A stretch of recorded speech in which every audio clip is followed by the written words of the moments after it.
256 msanii unamwita Joshua Baraka Morocco, kibao kitamu tena zaidi leo ikiwa kinakuletea KUTV Rise Today Art and Culture Monday tarehe 23 Februari mwaka wa 2026 2026. It is been a year full of mikiki and mikiki kutoka tukombeta February ya love and a February to remember imekuwa ni strong episodes zenye ziko international and local. The whole month of February sidhani kama kuna a show yenye tumekuwa na exclusive Kenyan show pekee. Tumekuwa na show yenye ni international alafu tunakuongezea local pale ndani. So leo kwa mpigo tena zaidi mtazamaji, make sure tumekuandalia vitu mara tatu. Kitu cha kwanza is we have a new show in town.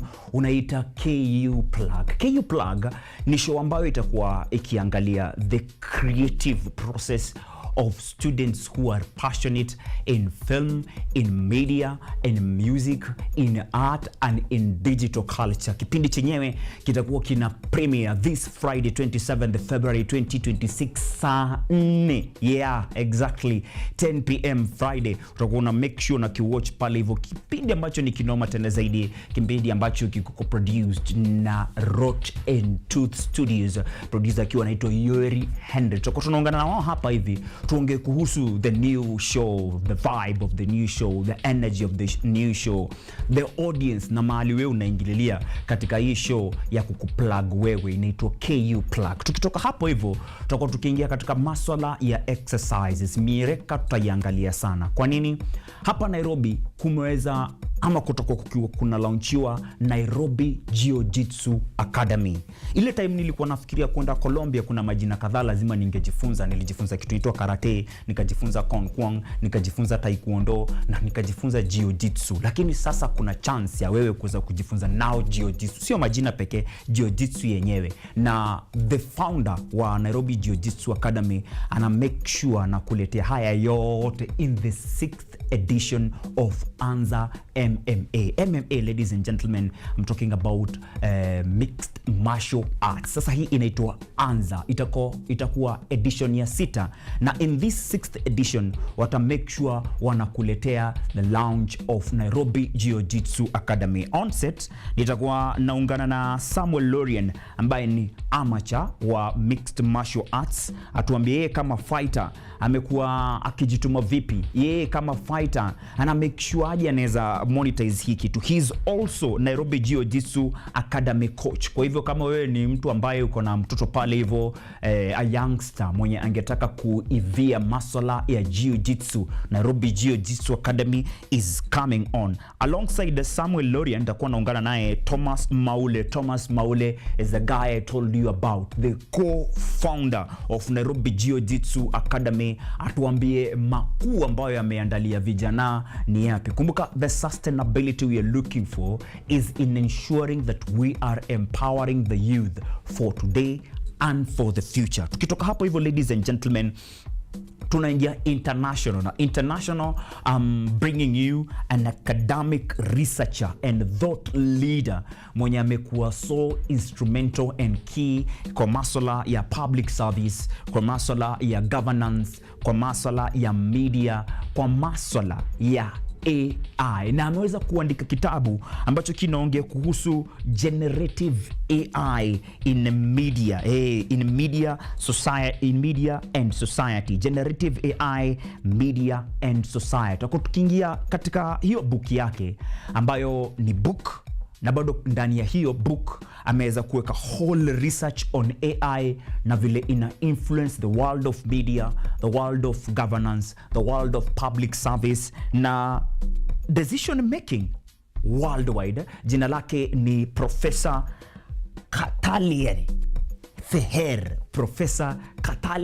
Feher, na hata kuwa peke yake ta make sure anaweza kuungana hapa hivi na professor kutoka KU. Professor Katali nako hapa hivi Kenya kama visiting professor in the best university in Kenya, which is Kenyatta University Television. Atakuwa kituambia mengi zaidi kuhusu the launch yenye tayari iliweza kufanyika tarehe 16 February, that was last week at the BSSC room 14. Ni shughuli nzima ambayo ilikuwa imeandaliwa na Department of Communication, Media, Film and Theatre Studies. Tutakuwa tunaungana na wao papa hapa. So ni sets 3 za lounge, na hizi sets 3 za lounge kwa kila mtu tutakuwa tukisikiza lines za kikwetu ndo tuweze kuelimika, tuweze kufurahia kwa mpigo tena zaidi. Jina langu mpenzi mtazamaji ni Ojwang, mtoto wa Mariam, Mkenya, Akenya naye lakini Ukenya wake usiukenye kenye na nakukaribisha kwa mpigo tena zaidi. Nataka nitoke hapa hivi niingie barabarani. Nikiingia barabarani tutafanya the usual. Kitu cha kwanza ni weather. Nimekuwa nikikwambia kuhusu venye kutanyesha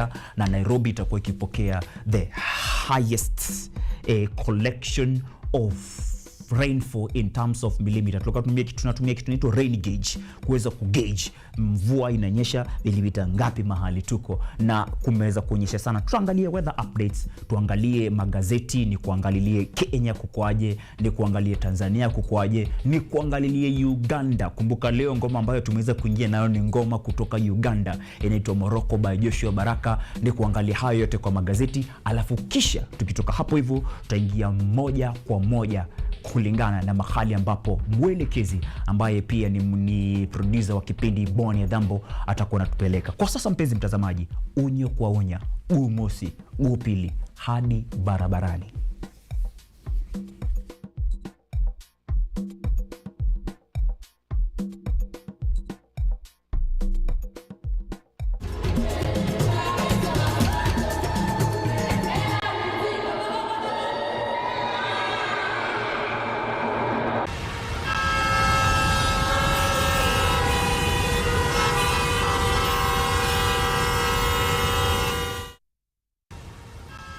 Kabisa mpenzi mtazamaji, barabarani tunaanza na weather updates, na utapata hapa Nairobi ndo tunaanza nako. Always napenda kuanza na Nairobi, every other time I wake up I have to look out, nione leo God ametujalia vipi in terms of hali ya anga. Na leo imekuwa ni giza. Up to now kuna giza Nairobi, kisa na maana there is mist and fog. Mvua imenyesha usiku kucha. Wale ambao wanatoka maeneo ambayo hakuna drainage systems proper, leo hii wameamka wakiangalia bei ya boat inafika shingapi. Bei ya boat inafika shingapi kumenyesha. Sijui mtazamaji mahali ambapo uko kuna aje in terms of weather updates. Maeneo mengine ambayo yameweza kunyesha ni pamoja na maeneo ya Kiambu County ambayo iko ndani ya Metropolitan Region, maeneo ya Machakos, maeneo ya Naivasha. Huku kote kumeweza kuwa kumenyesha usiku kucha, lakini joto bado liko. Hamna baridi sana kwa sababu viwango vya joto vinagonga hadi centigrade 21, 21 degrees Celsius hapa Nairobi. Ikishuka inakuwa 17. 17 bado iko cold, so ukitoka beba fulana hivi, but inasemekana as the day inaendelea bado kutakuwa na joto. Ndio kutakuwa na mawingu ambayo ni makali, but joto litakuwa tu. Toke hapo hivyo niingie maeneo gani? Maeneo ya Kisumu, maeneo ya Lake Region, maeneo ya Kakamega, pia huku kote wana experience viwango vya mvua hapa na pale. Ni rasha tu. Kuna kule ambako inamenyesha sana kama Nairobi, lakini kule ni rasha tu. Wanasema viwango vya joto vitapanda hadi 21 bado. Ikishuka itakuwa ni 19 degrees Celsius upande wa the Lake Region, upande wa Kakamega, upande wa Busia. Hayo maeneo yote ya kule hivyo western ukielekea Uganda kutokea huko. Haya, wapi kwingine? Upande wa kaskazini magharibi mwa nchi, northeastern Kenya. Hapa nazungumzia maeneo kama vile Marsabit, maeneo kama vile Turkana, maeneo kama vile Mandera na Garissa. Huku kote mpenzi mtazamaji bado wanalia drought. Kwa nini nasema drought? Nasema drought kwa sababu hadi serikali imeweza kuingia pale hivyo kupeana chakula cha msaada almaarufu relief food. Bado jua kule hivyo linazidi kuwaka. Saa hizi asubuhi sijui kama kuna jua, lakini unasema leo kutakuwa ni jua usiku, si usiku, mchana kutwa itakuwa ni jua. Kwa hivyo ukiwa pale hivyo nilikuwa nataka kuambia t-shirts, ndio nikakumbuka pale hivyo ni kanzu sana. Wako kanzu, wako kujifunga ili waweze kukidhi joto vile ambavyo iko. Kabla ni kuangalilie barabara vile ambavyo kunakaa, niruhusu ni kuangalilie magazeti vile ambavyo yanakaa, niruhusu nianze na mataifa jirani kabla ya kuingia Kenya, na nitakuwa naanza na taifa la Uganda. Gazeti ambalo niko nalo, niko na magazeti mawili ya Uganda, niko na gazeti la Daily Monitor na vile vile niko na gazeti la New Vision. On the Daily Monitor wanaongea kuhusu Uganda Airlines Global Routes Hit. Uganda Airlines Global Routes Hit, wakisema kwamba the temporary disruption follow the grounding of two of Uganda Airlines Longhand A330 Neojets, which operates routes to the UK, UAE, India, Nigeria. Both aircrafts were taken out of service for unscheduled maintenance. Saizi mtu ambaye anatoka Uganda na anataka kuelekea UAE, anataka kuelekea UK, India ama Nigeria, lazima kwanza aingie hapa Kenya ama aende Tanzania ndo aweze kupata ndege zao pale hivyo zimeweza kuwa reroute. Na muona pale hivyo Rais Yoweri Kaguta Museveni ambaye ndio rais ambaye saizi anashikilia muhula wa 7th term kama president pale hivyo. Anasema Museveni and Lango leaders discuss post-polls deals. Kuna pre-polls deals ambazo ukuja kabla ya uchaguzi mkuu. Kumbuka uchaguzi mkuu hapa Uganda uliweza kufanyika Januari tarehe 15. Ni uchaguzi ambao uliweza kumweka kijana kwa jina Bobi Wine ama Changulanyi Sentamu katika nambari ya pili na kumweka Yoweri Kaguta Museveni kama mshindi kwa mara ya 7 na kura zaidi ya 70%. Hivi sasa wanaongea kuhusu post polls deals. Nani atachukua ministry fulani, nani atachukua deputy fulani, kwa sababu hapa Uganda kuna deputy prime minister, kuna vice president kadhaa. Kuna president alafu hapa hivi nyingine hapa chini inakuwa ni broad based. Pale hivyo awali sana tunataka power. Haya, next hapo hivyo ni kuangalia gazeti lao la Uganda New Vision. Gazeti la New Vision linaongelea kuhusu man arrested with 261 passports. Huyu ni mtu ambaye amejipanga, anaweza kuwa omnipresent. Leo anaweza kuwa Uganda, kesho atoke ajipate UAE, atoke hapo hivyo aingie Russia, toke hapo hivyo akishabonga ki-Russia aingie Australia, akitoka Australia, yani akona 261 passports. Lakini wanasema mkono wa sheria mpaka huko Uganda ni mrefu guys. So police hunt other suspects in the scam. It is a scam yenye inaendelea pale hivyo. Watu wanachukua passport kama yako wewe, unangangana pale hivyo Huduma Center unatafuta passport, kumbe kuna mtu ako nayo. Yeye ako nazo 261. Watu wangu, natokea hapo hivyo tuingie moja kwa moja hadi upande wa Tanzania. Tanzania 255 code ukipenda. Niko na magazeti mawili pia, niko na gazeti la Mwananchi na niko na gazeti ambalo linaitwa The Citizen. The Citizen inaongea kuhusu finance sector stays strong amid mounting global risks. Kila mahali dunia nzima hivi sasa tunaongelea kuhusu risks, economic risks. Zinaweza kuwa zinako affected na Russia Ukraine war, zinaweza kuwa ziko affected na masuala ambayo yanaendelea US, zinaweza kuwa ziko affected na East African polls. Kumbuka pia Tanzania wametoka katika uchaguzi ambao ulikuwa kwa mad na mambo mengi tena zaidi, ambapo walisema mama aliweza kurun against herself. So hizi global risks zote zinafanya Tanzania saizi waweze kujiweka mahali ambapo wanasema sisi bado tuko strong. Finance sector stays strong amid global risks. Gazeti lao la Mwananchi ni gazeti la Kiswahili ambalo limeongea mengi kuhusu vita dhidi ya vigogo wa dawa za kulevya.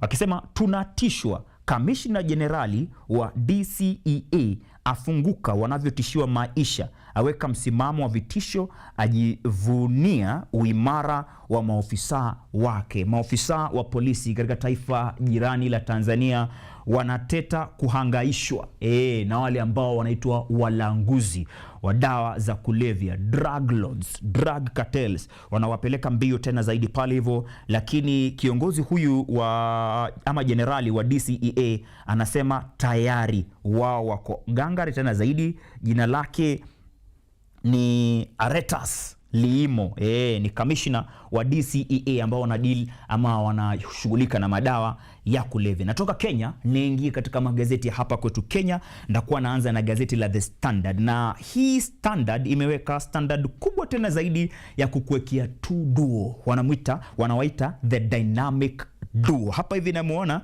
kijana kutoka Embakasi East, anamuita Honorable Babu Owino ama Paul Ngili, na senator wa Nairobi ambaye hivi sasa wanasema mimi ndio Sifuna, sisi ndio Sifuna, unamuita Edin Sifuna. Wanasema nini? Wanasema thirst for change. Ukurasa wa 4, wa 5, wa 6 na wa 7 wa gazeti la The Standard utasoma kuhusu with 2 lives lost as the state reverts to its old habits of using violence to protect power. The country's youth are rallying behind the Mimi Ndiye Sifuna, Sisi Ndio Sifuna slogans. Political analysts say recent ODM clashes have lifted the fog over party alignments, revealing a growing desire for a younger generation to carry Kenyans' aspirations into 2027. The two most dynamic figures now tasked with sustaining this momentum are embattled ODM Secretary General Edwin Sifuna and Embakasi East Member of Parliament Babu Owino. Pale hivyo wanamweka political analyst ambaye anafahamika sana kwa masuala haya ya governance, kwa masuala ya politics, vile vile yeye ni PLP Deputy Party Leader na professor wa chuo kikuu cha Nairobi, Professor Peter Kagwanja, akisema remember there is also the restiveness of the country and it's helping Sifuna and Babu. So Sifuna and team are here to stay and ultimately could square it out with a united opposition. They are going to change the political equation. Penzi mtazamaji, sijui kama unaweza kukumbuka mwaka wa 2013, 2013, when we had a dynamic duo ambayo ilikuwa imeng'ara red and yellow. And red and yellow kuniradhi. Red ilikuwa ni ya chama cha TNA ambacho kilikuwa kimemtoa kiongozi kwa jina Mheshimiwa Uhuru Kenyatta. Wakati ule alikuwa kijana, na tulikuwa tunasema wakati ni sasa, wakati wa vijana. Ya ile tie ya yellow na iliweza kutupatia kijana kutoka URP wakati ule. URP ilikuwa inamtoa rais wa sasa, Rais William Samoei Ruto, wakati ule akiwania kiti cha naibu gavana. Wakati huu wa mwaka 2026 vijana wamekuwa wakiulizwa mko wapi na mmesimama upande upi. The Standard leo wanaongelea kuhusu dynamic duo ambao wanaweza kupeana a squaring up with the united opposition. Utapata united opposition inaongozwa na wazee. Nikisema wazee na maanisha watu ambao wako 50 years and above. Hata ukiangalia the party structure of all these parties that are forming the united opposition, starting from the Wiper Democratic Party that is being led by His Excellency Kalonzo Musyoka, the DCP Party, Democracy for Citizens Party, that is being led by the second DP Rigathi Gachagua. Hawa wote ni wazee. Ukiangalia mpaka DP Democratic Party inaongozwa pale hivyo na mzee mwingine Justin Bidan Muturi, aliyekuwa speaker wa nchi ya Kenya National Assembly twice in a row, na vile vile AG hapa hivi nchini Kenya. Ukitoka hapo hivyo utaangalia utapata wote ni wazee. Lakini sasa inasemekana kuna nafasi ya vijana. Ukijisomea The Standard bado on the health and sciences wanaongea kuhusu the now and the future of health. Wanaongea kuhusu robotic surgery. Umesikia kuna mahali siku ya leo tutakuwa tukiongea kuhusu kitabu chake Professor Katalian Feher ambacho kinaitwa Generative AI, Media and Society. Hapo hivyo ndani ya kitabu hicho unasoma zaidi kuhusu vile ambavyo AI inaweza kushape governance, inaweza kushape hadi discussions and the decision making around the world. Hizi discussions ni pamoja na hizi ambazo ziko kwa health sector, ambapo tunapata saizi kuna robotic surgeries zinafanyika. Hizi robotic surgeries, Health and Science on the Standard ukurasa wa 4 na wa 5 wanasema zinasaidia kufanya breakthrough for arthritis pain. Hivi sasa kama uko na mashida ya arthritis, wale ambao wanakufanyia hiyo surgery unapata ni robotic surgery. Christine Musonye endured years of pain before robotic assisted knee surgery transformed her life, proving how advanced technology and skilled surgeons can restore mobility, comfort and hope. Wase wakati umefika sasa. Kuna wakati tulikuwa tunasema kwamba education is the equalizer. Sasa hizi tunasema tech is the equalizer. A robotic surgeon can sit, inasimama yenyewe, ama robot inaweza keti pia, can sit or stand and operate on your knee very comfortably, kama vile Christine Musonye anasema hapa hivi, na bado ikupee the hope ya kuwa mwema tena zaidi. Nitoke hapo hivyo nikuguzie gazeti ambalo huwa linatamalaki sana siku ya kesho on Biashara Tuesday, na ni gazeti ambalo linaitwa Business Daily. Business Daily kutoka Nation Media Group wanaongea kuhusu how Uganda board seat fight put KPC sale at risk. KPC Kenya Pipeline saizi inakuwa commissioned kwa kitu ambacho kinaitwa PPP, public private partnership, mahali ambapo wanatoa IPO. Saizi yako wewe kama umeweza kujifunga na ganji, unaweza ingia pale hivyo KPC, ubuy shares, mshirikiane na gava kuweza kusukuma haya masuala ya Kenya Ports Commission. Alafu ukiangalia vizuri tena zaidi utapata pia Uganda ama nchi ya Uganda iko na interest hapa hivi. Wanasema Kenya gives Kampala 2 director posts in the firm. Uganda had threatened to withdraw support for the IPO. Hii IPO ya Kenya Pipeline Company hivi sasa bado inaendelea. Inataka kuwapea watu wengine chance, sio hawa wa Uganda pekee, hadi wewe ukiwa wa Kenya uweze kupata stake pale hivyo katika KPC. Hii KPC tutakuwa tuangalie inaendeleaje. I think last week ndio wameweza kutoa the IPO, na alafu next week kutakuwa na nyingine ambayo itakuwa inaendelea. Haya masuala yote ni masuala ambayo yanaweza kuongozwa na CS wa masuala ya fedha, unamuita CS John Mbadi. Na John Mbadi pia ameweza kuongelelewa hapo chini on the Business Daily, wakisema Mbadi wins in a row of a consolidated bank CEO Oster. Consolidated Bank CEO Oster pale hivyo iliweza kufanyika, ambapo compensation that ex Consolidated Bank CEO alikuwa ameitisha ya 76 million imeweza kuingia mchanga kiasi hivyo. Soma zaidi on the Business Daily. Nikimalizia haya magazeti, siwezi fanya hivyo kama sijakuguzia gazeti la The Star na gazeti la The People Daily. Gazeti la The Star halijaongea sana kuhusu Mastar, limeongea kuhusu haya masuala ya biashara. Saizi wakiongea kuhusu the CBK rate cuts fail to translate into cheaper borrowing. Wanasema established firms, banks with a healthier loan books remain biggest beneficiaries. Hapa hivyo wanasema kama wewe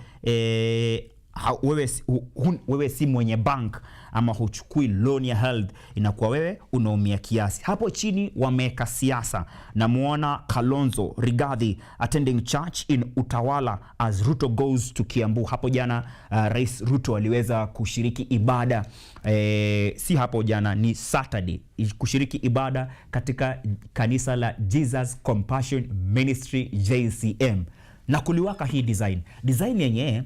Pastor wa hili kanisa kutoka US unamuita Bishop Charles aliweza kuresign, akasema kamwe mimi siwezi kuwa mshiriki wa kanisa ambalo linafanya ushirikiano in quotes na wauaji, wakiongelea kuhusu misururu ya mikutano ya ibada ambayo ilikuwa imefanyika katika kanisa hili la JCM, ambayo ilikuwa imeongozwa na kizazi cha Gen Z, wakisema ya kwamba for the very first time the Gen Z society hapa Kenya walikuwa wamepata kanisa mahali wanaweza kimbilia, mahali ambapo walikuwa wanafeel wako safe kutoka kwa wanasiasa. And then they hear a life member of ODM by the name Bishop Kiengei ama Pastor Ben akisema ya kwamba yeye na Rais Ruto wako hapa bumper to bumper. Gazeti la People Daily wanaongelea kuhusu the rise of Sifuna and ODM fights for status quo. Taarifa ambayo wamekuwekea pale hivyo ni pia no thank you for those who have rejected Ruto's nomination. Kuna watu ambao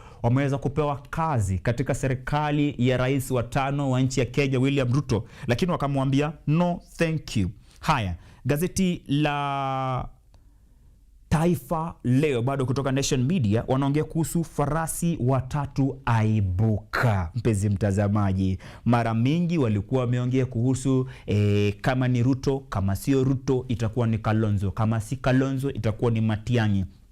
kama si Matiang'i. Kuna wale wachache wanasema mtu ni maraga, kama si mraga basi wanakiakia na Okia Omtata. Wanasema sasa katika gazeti la Taifa Leo ya kwamba kuna farasi watatu. Linda Mwananchi chini ya Sifuna, Orengo na Babu watoa ishara ya kupambana na Ruto na upinzani mwaka 2027. Jishikie gazeti la Taifa Leo kuweza kusoma haya na mengi zaidi kuhusu sakata ambayo inahusu pesa kutoka pale hivyo Talanta Stadium ambazo zimeweza kupotea. Talanta Stadium bado hata hatujaingia, lakini wanasema kuna scandal. Taifa Leo inasema ya 10.9 billion zimeweza kupotea, lakini Daily Nation wanasema Talanta, wanasema ni 11 billion. Daily Nation wakisema 11 billion Talanta Stadium scandals. Penzi mtazamaji, si haya magazeti ni ya kuhamia hapa kwa sasa. Niweze kutoka hapa hivi ni kule pumu kiasi, alafu tukirejea tuendelee kuyonya utamu wa Art and Culture Monday.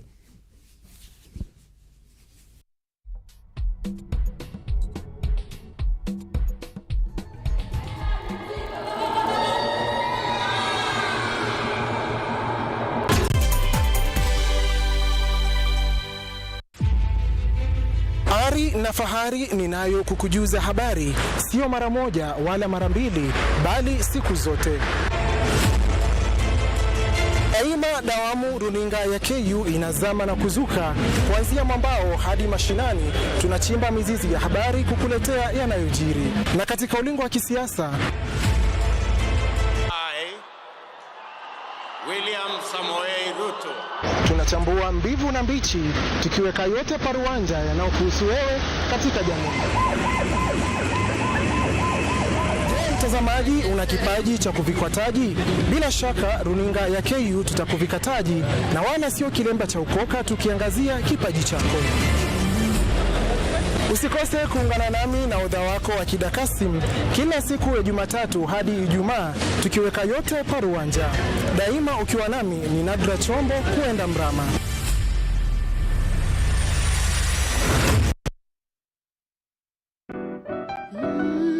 Miti miti, panda panda, miti miti. Our planet's future is in our hands. However, there is a threat to the brightness of this tomorrow. On EarthCheck, we share the challenges, the solutions, and the hope. I would call this a very momentous day, a very critical day. Every episode, every story, every step we take creates a ripple. Join me, the environmentalist Emmanuel Kutosi, on KUTV every Wednesday at 8 p.m. and be part of EarthCheck. Welcome.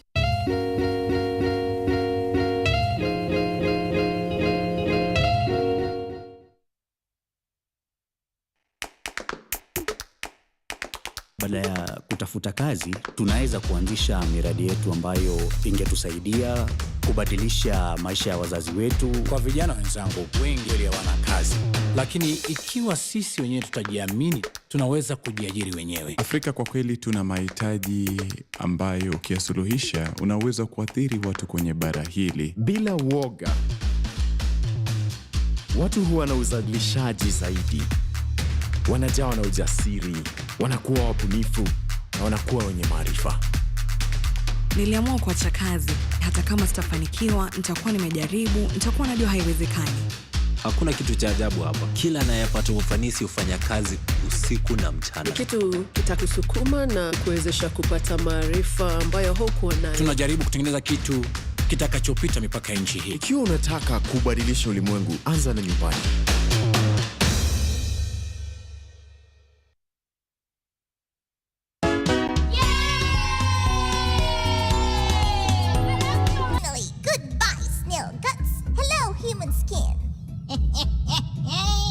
I'm going for the tall one.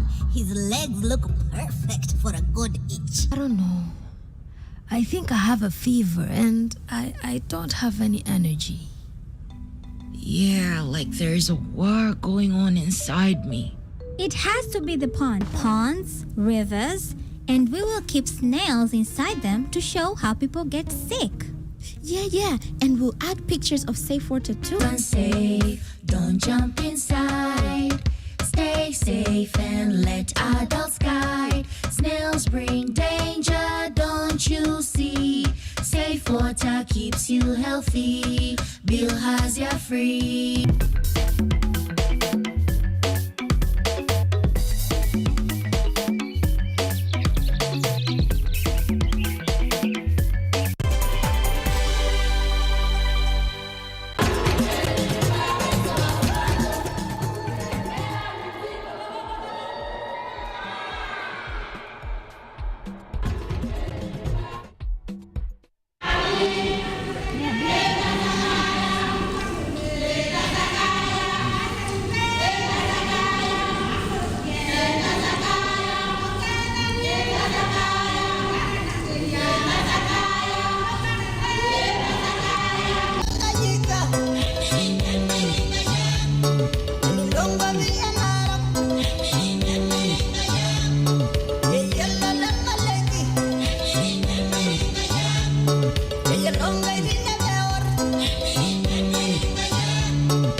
Hello everybody, I'm your host Yuri and this is KU Plug, the best entertainment and nightlife show Kenya has to offer.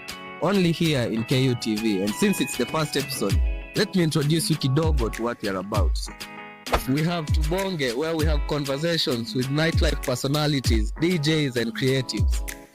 We have the night shift, where we document Kenya's vibrant nightlife, DJs, events, artists and culture. We have Banja, capturing raw public opinions on trending topics, views and experiences. Na KU Plug sio KU Plug bila kukosa the plug, where we spotlight underground talent, student businesses, fashion trends and viral movements.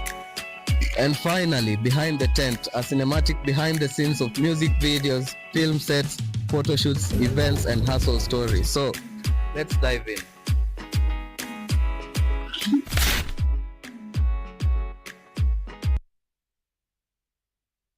Kabisa mpenzi mtazamaji, inaitwa the KU Plug.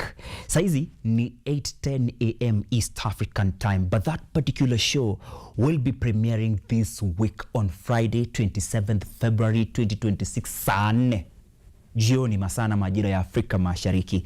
It's a show that is centered upon youth. Tulisema if we want to build a better future, then we must be willing to invest in the youth, to invest in the now. And that is why on set, ladies and gentlemen, I'm joined by the producer himself, a youngster of Kenyatta University School of Communication and Media Studies. Jina lake ni Yuri. Kuna wale ambao wanakisikia Yuri wanakumbuka Yuri Gari Hiro Yukitagawa na masala kama hayo, majina ya kijapa japa, lakini hajatoka Japan, anatoka tu papa hapa Afrika, Kenya, Uluyani. Karibu sana. Saukwaje?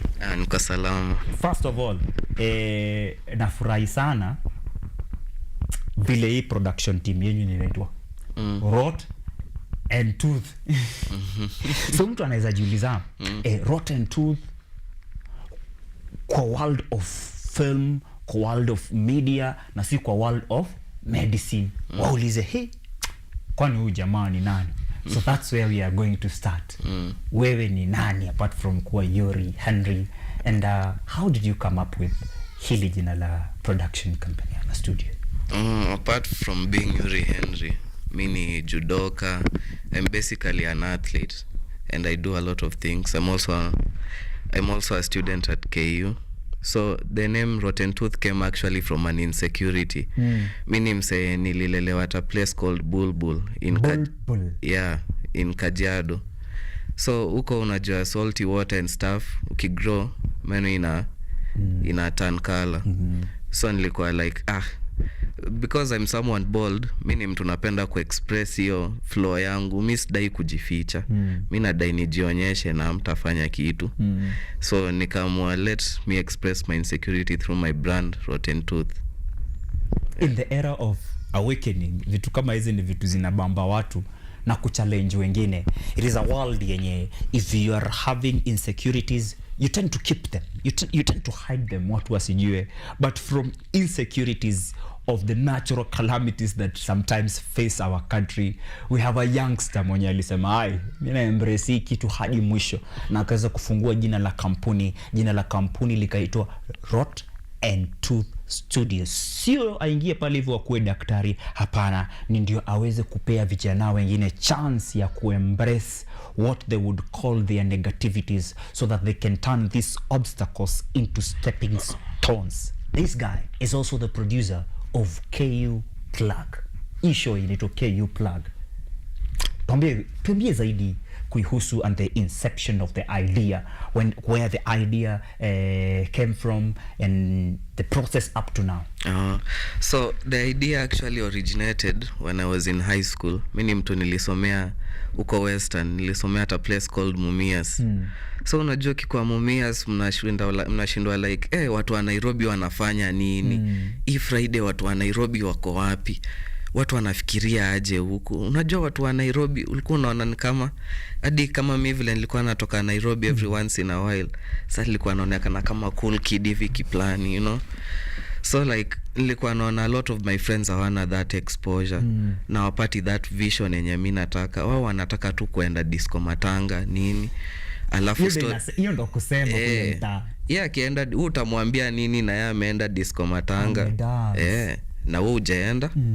So nilikuwa nataka kuonyesha a lot of people this vision. Niliona sio mimi pekee mwenye niko Western, nataka kuonyesha na that vision. There's someone pale Garissa, kuna mtu pale West Pokot anadai kujua nini inafanyikanga huku, na there's no better way ya kuonyesha through our show. I believe one of the things zenye zinafanyaga KU ikuwe best university in the country is because of the visionary brains or students that get to be admitted in this university.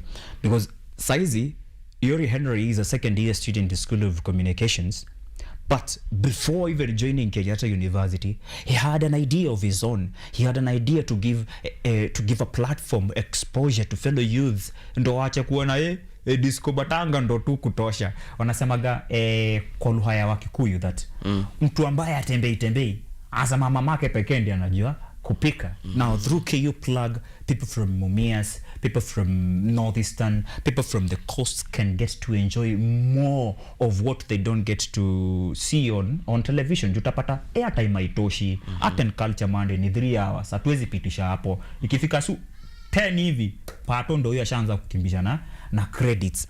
So time haitoshi. But we have a lot of talents zenye youths. For example, mimi na wewe tujakaa chini tukapiga show, yet vile wewe ni mnoma kwa hiyo world of art na maswala kama hayo. So KU Plug waeke into kama sahani hivi. What will they be seeing in there? What should the audience be expecting from KU Plug? So kwa KU Plug we have different segments. Tuko na Tubonge where we have raw conversations with artists and nightlife personalities. Yani tuonyeshe huyu msanii wako anafikirianga aje, what he or she takes about this particular topic.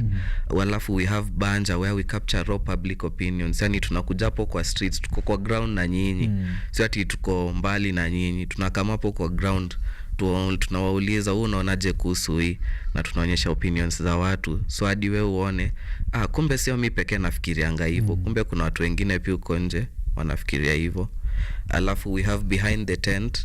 Behind the tent is whereby tunaonyesha watu behind the scenes. Kama kwa hii Art and Culture Monday, kuna mtu mkoshwa huko anadai kuona na huyu jamaa huwa ana prepare aje akikuja hapa, huwa anajiconduct aje wakikuwa break. So kwa behind the tent watu tunawaonyesha hiyo. Alafu our best segment inaitwa ni the night shift. The night shift. Yeah. So the night shift is where sasa tunawapeleka kwa the nightlife scene. Tunawapeleka kwa that party. We don't encourage drinking by the way or any form of drug abuse, but tunawapeleka kwa the night scene, yani want to show you how the night scene is. Sio lazima ukuwe umefika pale Red Room, umefika pale Mass House, but ukikuwa kwa show yetu una experience that same thing, unajua how it is. We also give you a review kwa that segment. Tunawaambia how the bash was. Wewe ukienda kama comrade unaweza enjoy aje, drinks itafika bei yako ama utakunywa tu maji na utoke. Yeah, so that's what KU Plug is about. Exactly. Yeah. It's definitely a new experience. KUTV, a new experience. It's a new experience where we give you, the audience, more power, more voice, more airtime to talk about yourself, to talk about your events. Nimesikia kuhusu 4 segments. Kuna Tubonge pale hivyo, tuko na Banja pale hivyo, tuko na before night shift nyingine ni behind the tent. Behind the tent. Hapo hivyo ndo unaangalia the creative process of everything you see in this country, na inakuwa noma tena zaidi. You've even featured watu from all disciplines. When I say watu from all disciplines is because leo tutakuwa na tunaongelea exercise and sports hapa hivi, ikiwa tuna feature watu kutoka Nairobi Jiu-Jitsu Academy, and you've been able to host some of them kwa hiyo social impact.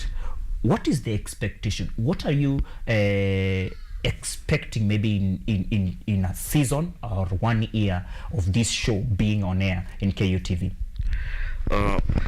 In 1 season, I expect my audience ikuwe na that buzz of, ikuwe that fire ya youth ikuwe rekindled in them. that's what I'm expecting. And I'm also expecting that a lot of people from different geographical regions across Kenya wanna experience how different parts of Nairobi iko and how different people in the art world navigate. So yeah, expectation yangu ni basically watu wakuwe exposed yani. Yeah. Watu wakuwe exposed. Napenda hiyo exposure na inakam Friday Sunday.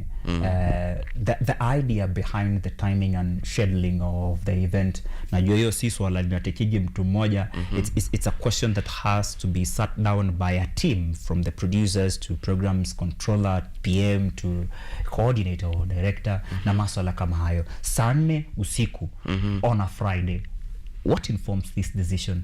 Hatukuwa tunataka time uko na haraka. Tunataka tunataka tumalize tuingie news, ama tunataka sijui watoto walale. It's from 10 utulie. We masa ama ukikula hapo ama ndio ukifikiria unaenda kununua sapa nini, unakaa hapo una watch KU Plug, unapata energy ndani yako, umetulia hapo. We also kutakuwa na replays on Saturdays. So Saturday pale ukiamka ukitulia asubuhi, watch KU Plug, uanze siku yako vizuri. Yeah. Friday night and Saturday morning, maliza siku yako fiti na ianze vizuri bila stress. Nani Steve anasemaga bila bukta. Kabisa mpenzi mtazamaji, nataka tu malizie but I can't do that bila wewe kuambia hawa watazamaji where they can get more information about you and about your show. For example, kuna watu wangetaka kuwa featured, kuna businesses zingependa kuwa featured on the nightlife and what happens. Kuna wasanii wako na creative process wangetaka zikuwe featured pale hivyo kwa behind the scenes. Kuna watu wengi sana wangetaka kubanja na nyinyi, na pia kuna watu wangetaka umesema mtakuwa kwa streets, wakuwe pale hivi wakihojiwa pia ndo wabonge iwatoke. How can they get a chance to access you or communicate with you? You can always find us through our Instagram page at official KU Plug. Same to TikTok. You'll just see the logo imeandikwa hapo KU Plug. Yeah, KU Plug hauwezi tofautisha na kitu ingine. You'll just know KU Plug ukiona hapo. So you'll find us at official KU Plug at all platforms.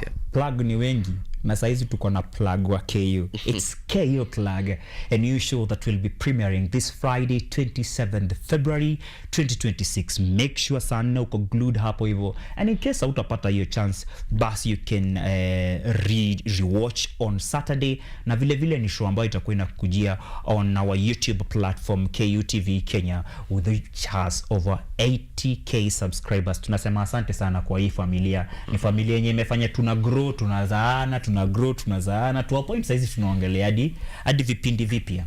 On this particular show, Art and Culture Monday, every other time tunapendaga kupromote mother languages.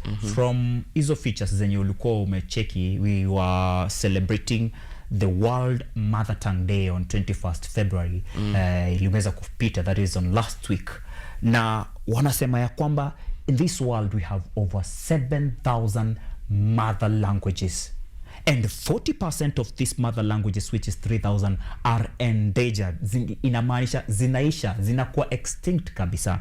We've had languages from South Africa zenye zinaisha kabisa. Wakoikoi and the San, sijui kama sikizi hata kama bado wanasomewa watu waongee hiki kikoikoi. Ukiingia hapa Kenya, it's sometimes feels like a taboo wewe kusema mahali umetoka Ocha. Si watu wengi sana wenye wako kama wewe that they can embrace whatever they would call negativity. So hapa hivi on Art and Culture Monday, we always create a culture ya kupeana lines za kikwetu, so that we can remind this audience where we come from, so that they can always judge us by the content of our mind na sio sura zetu, si ndio? So lines za kikwetu ndo tunatumia kumalizia. You will give us your parting shot ndani ya lines za kikwetu. Uko tayari? Yeah. Twende kazi bro. Okay, so mi sina any guidance or any line of wisdom, but I have a line that expresses myself kwa my language. Napenda hiyo audacity. It's about me, guys. Si maisha ni ya mtu mwingine, hapana. Hata Biblia inasema love your neighbors, you love yourself. You have to love yourself first. Hata pia watu wapendi advice uko nje sana. Nasema wewe si persona tupe. Atakwambia advice pelekea mtu mwingine. Tusikie yako basi. Haya, so yangu ni SES yo mundu wa kupombayo tawe. Gocha. Tuko uluyani guys. Sawa? Rudia mara nyingine moja ndo hadi mimi learn. SES yo mundu akupa umbayo tawe. SES ya mundu akupamba tawe. Inamaanisha mimi sio mtu wa kuchezea. Huyu sio mtu wa kuchezewa. He is the producer. KU Plug. It is a show that is coming to you on this Friday. Tunatumalizia hapa hivi. Ukisikia kuhusu watu ambao sio wa kuchezewa, niko na wengine ambao wanakuja. It's a duo, na hii duo yenye nakuletea hapa hivi ndakuletea coach wa Nairobi Jiu-Jitsu Academy ambaye pia ni amateur wa MMA Mixed Martial Arts, anaitwa Samuel. Alafu vile vile nitakuletea co-founder wa Nairobi Jiu-Jitsu Academy. Si Academy kuniradhi mpenzi mtazamaji. Pale ndani tutakuwa tukiongea kuhusu the now, the sustainability and the future of Nairobi Jiu-Jitsu Academy. Yenye itakuwa ina happen concurrently time anza Mixed Martial Arts ama MMA 6th inakuwa ikiendelea. So usiende mbali, tunaingia tu break kidogo alafu tunarejea on Art and Culture Monday hosted by Ojwang Mariam. Twende kazi Boni. Hello everybody, I'm your host Yuri and this is KU Plug, the best entertainment and nightlife show Kenya has to offer. Only here in KUTV, and since it's the first episode, let me introduce you kidogo to what you're about. We have Tubonge, where we have conversations with nightlife personalities, DJs and creatives. We have the night shift, where we document Kenya's vibrant nightlife, DJs, events, artists and culture. We have Banja, capturing raw public opinions on trending topics, views and experiences. Na KU Plug sio KU Plug bila kukosa the plug, where we spotlight underground talent, student businesses, fashion trends and viral movements. And finally, Behind the Tent, a cinematic behind the scenes of music videos, film sets, photo shoots, events and hustle stories. So, let's dive in.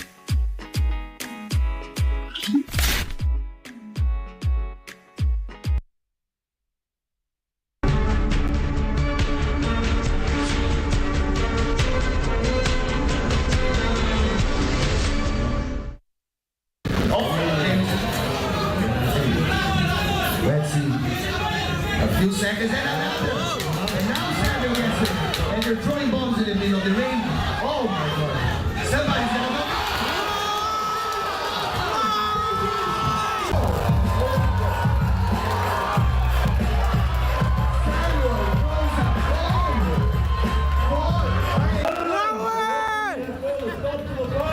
With 5 seconds left in the first round, for the winner by KO, Samuel.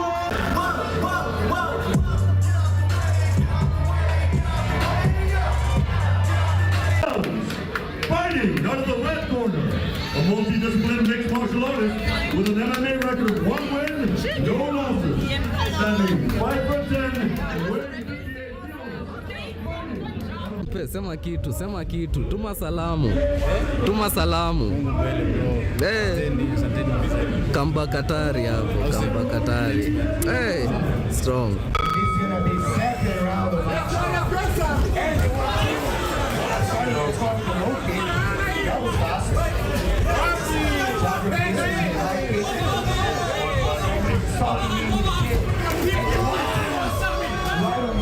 Keep going, let's go. And it won.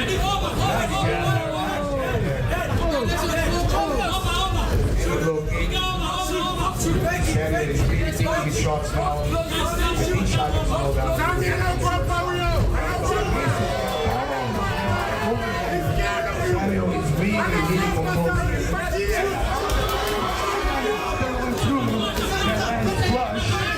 And the overhead.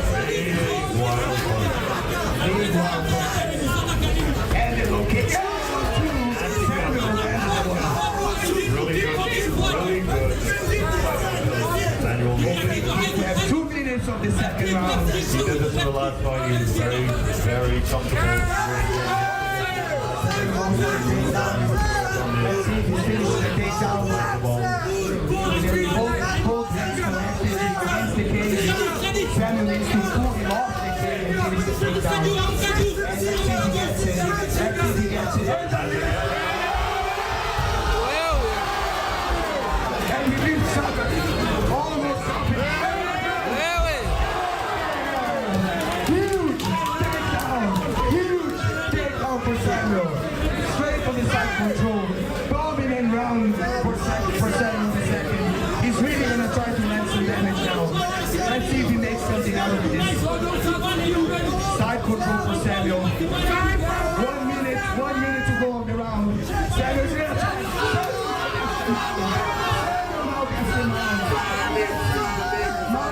For Samuel. Round and pound is coming. 50 seconds to go. Can Samuel finish there on the ground and pound here? Samuel trying to escape. He's payback time. Samuel, full on position. Ground and pound. Ground and pound.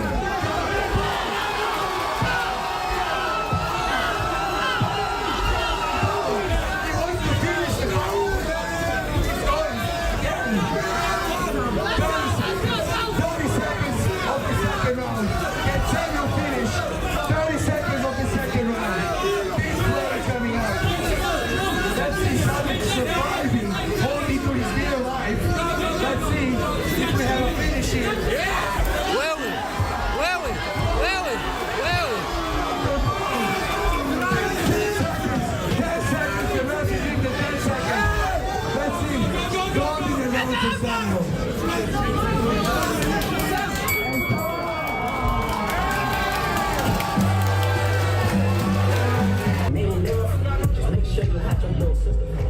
Corners out of the ring, corners out of the cage, corners out of the cage, corners.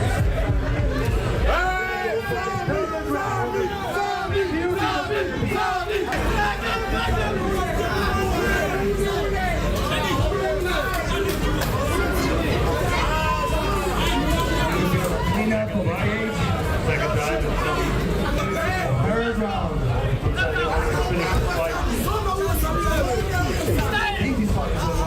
First round for Samuel, second round for Samuel clear. So whoever takes this round, is going to win. This is the one that is going to decide if there's no finish, who's the winner. Pretty sure this is one of the scorecards. Samuel did really well in the first round. Samuel dominated the second round. Right in the center.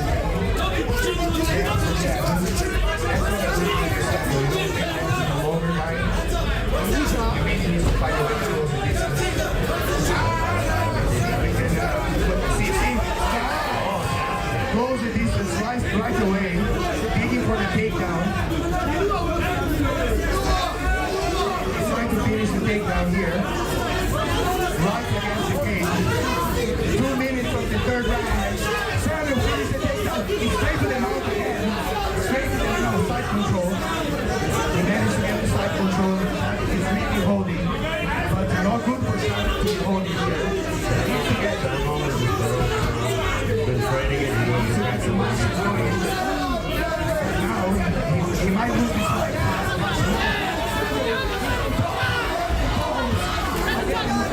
Now Sharkin is the one going.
Some action here. 15 seconds. 15 seconds to see if something happens here. Come on, Alex. 10 seconds. 10 seconds.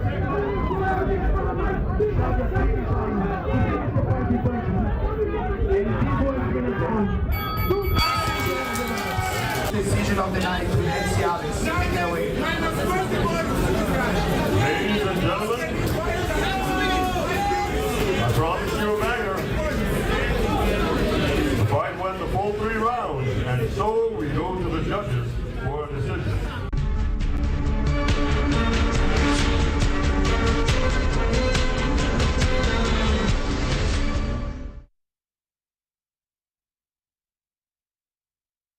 Kabisa mpenzi mtazamaji, 8:35 a.m. East African time. The pictures you've been watching are previous or past pictures of MMA, Anza MMA right here in Kenya. On 26th February, this Thursday, Nairobi Jiu-Jitsu Academy will be opening a new state-of-the-art gymnasium in Nairobi that is housing not only kids, not only youths, but everyone who is interested in the future of mixed martial arts. And today, I'm joined by the co-founder, Nairobi Jiu-Jitsu Academy, Thomas Maule, and also MMA fighter and coach for Nairobi Jiu-Jitsu Academy. His name is Samuel. We want to talk about the upcoming Anza MMA 6th edition that is coming up on this Thursday, and also talk about the future of Jiu-Jitsu in Kenya with the opening of the new Nairobi Jiu-Jitsu Academy, a state-of-the-art gymnasium right here in the country. I want to go direct into the conversation by giving you a chance to introduce yourself. And we'll start with the youngster, because the youngster is giving me the vibes of more sustainability in the future. If things stand at the same level, a father trains a son trains the grandchildren. So he has more to offer in the future when it comes to training these kids and making them better people. Please, Samuel, say hi to our KUTV audience. Let them know what you do and how you started MMA journey. Yeah, thanks for hosting me today here. My name is Samuel Lorian, an amateur MMA fighter and a coach at Nairobi Jiu-Jitsu, holding a record of 3-0 and 1 draw. And yeah, it's been a journey. I started a few years back, I think in 2020, and right now around 5-6 years. So it's been good. It's been great, and yeah, I'm just working on that journey, you know. Are you an extrovert or an introvert? Introvert. Because you don't look out there like you can. Yeah. You can be people. Yeah. Welcome so much on KUTV Art and Culture Monday. I'm honored to host you, sir. It has been an honor for me to meet co-founders or founders, but it has always been a greater honor to meet people who are investing in the future of children, because these children are the mirror of how we want the society to look like in the future. Please tell us who you are and what you have been doing at the community level to this level. So my name is Thomas Maule. I'm a co-founder of Nairobi Jiu-Jitsu Academy and also one of the people behind Anza MMA in the past 1 year. At Nairobi Jiu-Jitsu, I lead the children's program actually. So when you talk about future and training the next generation, it's maybe also because my age, I'm a father now as well. So that has been a real passion for me. And apart from bringing up the talent in MMA, like Samuel or others that are training with us or in other gyms in the region, really building the program for children has been kind of my personal mission with Nairobi Jiu-Jitsu Academy. And now with the new space opening on Friday, as a part of that, we also have a children's self-defense seminar on Saturday morning. But we can talk more about that as we go on with the interview. We definitely do talk more about that. If there's one thing that is making me more glad this particular moment is how you are passionate about training these kids, how you are passionate about their future. You started somewhere, because Nairobi Jiu-Jitsu Academy is not a new thing. It has been there since September of last year, and you are now able to expand to a state of the art gymnasium that will be able to house more talents, will be able to give more space for people to find out who they are, to have more awareness, because there is something profound that you told me here, that kids love to learn, that you're not giving them jiu-jitsu for them to know how to fight. It's self-defense, and also to know that it's a play. But when I am doing our post-mortem of the art and culture show, I find out that every Monday we have new people, we have new audiences who are watching this particular show. And among those audiences, there are those who don't know the disciplines that are in there in the mixed martial arts, because we're talking about it's MMA. Let's talk about the disciplines that are in MMA and that make MMA unique. So I think what makes MMA really unique is, out of all the martial arts that can then measure themselves, MMA has the most free rule set, right? You can kick, you can grapple, you can strike, you can do pretty much anything that is considered safe within the ring. So there are obviously restrictions of what we can do in the amateur cage. The fighters are not allowed to elbow themselves or knee themselves in the head. So there are restrictions. They use shin pads, but in a way it is the most free of all the styles. In fact, MMA started with different martial art measuring themselves. I don't know whether when you were younger, maybe with your friends, you were thinking, oh, if a karate guy and a judo guy come and they fight, who is gonna win, right? So this is what mixed martial arts with the Ultimate Fighting Championship, UFC, now multi-billion-dollar industry, basically started their popularity on. It was even less of rules, and it was, they really brought 200 kilo sumo guy against a jiu-jitsu guy of 80 kilos and measured which of these arts is more efficient in fighting.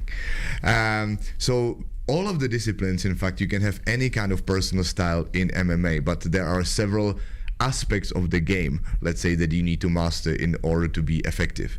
You need to be a good grappler. If somebody can take you down easily and beat you up on the ground, you don't know what to do, then it doesn't matter how good you are at the striking. Most likely you're not going to be able to fully exploit the advantage because of your inability to fight on the ground. The same applies to striking. If you are a great grappler but you don't know how to defend yourself from somebody kicking or punching, then you're probably also not going to find a success. And I think in finding the right kind of balance, what your real personal style is, in the end we are on an arts show, right? We are talking about martial arts. That is the artistic expression for us.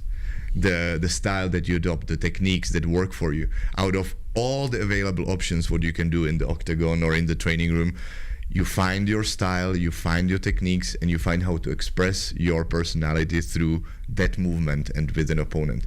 And when you watch UFC, you can see this very clearly. Some of the fighters like Khabib Nurmagomedov or Conor McGregor, both of these fighters became known for their very particular fighting style. So even in MMA, you see really a wide range, and the styles that fighters adopt is basically the form of their artistic expression. Mixed martial arts offering you different styles of self-expression. I want to touch about self-expression. When growing up, I was telling my audiences how some of us just know names of this fighting style. So when I was growing up, watching movies like Crying Freeman, Mark Dacascos, practicing the capoeira, I've seen the kung fu, I've seen a lot of this, I've seen the taekwondo, but I'm interested to know how someone decided it's jiu-jitsu and what jiu-jitsu really is, and MMA together. First of all, I think I would want to take you a little bit from on the background of everything. I think I didn't start with where I am right now on jiu-jitsu. I started out more of striking, and when we landed into Muay Thai. And since you want, like the way Thomas has said, from that understanding, like it's like different languages, and then you pick like whichever you speak best. He talked of art. He talks of arts. I want to add cultures, because you'll find we are representing different cultures. If it's Muay Thai, there's a culture there. If it's jiu-jitsu, there's another culture. Yes, please continue. So it's more of like what I was comfortable with back then. It was Muay Thai, but since you want to do MMA, like okay, jiu-jitsu is it's compulsory. Like you have to grapple. You, like the way he said, you can strike, and then you don't know how to defend. You're taken down on the ground. So what do? Jump into jiu-jitsu. Sometimes where we are right now, you know. And yeah, with the culture about Muay Thai and all that, you know, like it's even a different style, and even culturally, if I understand you well, like right from even Thailand, it's like it means different to them, you know. Like in Brazil, jiu-jitsu, it means something different, like more of self-defense. And striking there in Muay Thai is like, you know, like having fun. It's like people have gyms everywhere in their homes, like we fight for, like in bars and everything. It's like a fun culture, you know. And then with jiu-jitsu, it's more of a self-defense, like awareness of where you are, protecting yourself, protecting the people there. So it's just finding a balance between all those and then bringing them together and then coming up with a style or one thing that you are best at, you know. Yeah, we've shown our audience how the fight nights look like at the Alchemist, and it's a good way to talk about the 26th February edition. What is happening? What have you planned for us? So on the 26th of February at the Alchemist, we'll have the first amateur card of this year.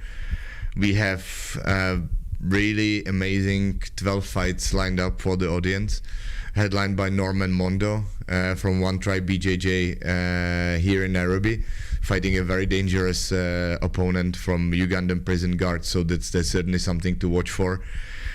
For the first time, we have participation of amateurs from Elite Training Center in Lubumbashi, which is Africa's top MMA gym under Yadat Moser, Africa's MMA Manager of the Year. So we have participation from Democratic Republic of Congo by two really great fighters. We have Tanzanian fighters from Durham Mixed Martial Arts coming, former Muay Thai world champion that now transited to MMA, Isaac Ibrahim, who is fighting one of the Congolese fighters. So there is really a stacked card of real MMA. You are going to see real MMA, a lot of action, a lot of finishes. The fighters are really hungry for finishes, whether it is knockouts or submissions.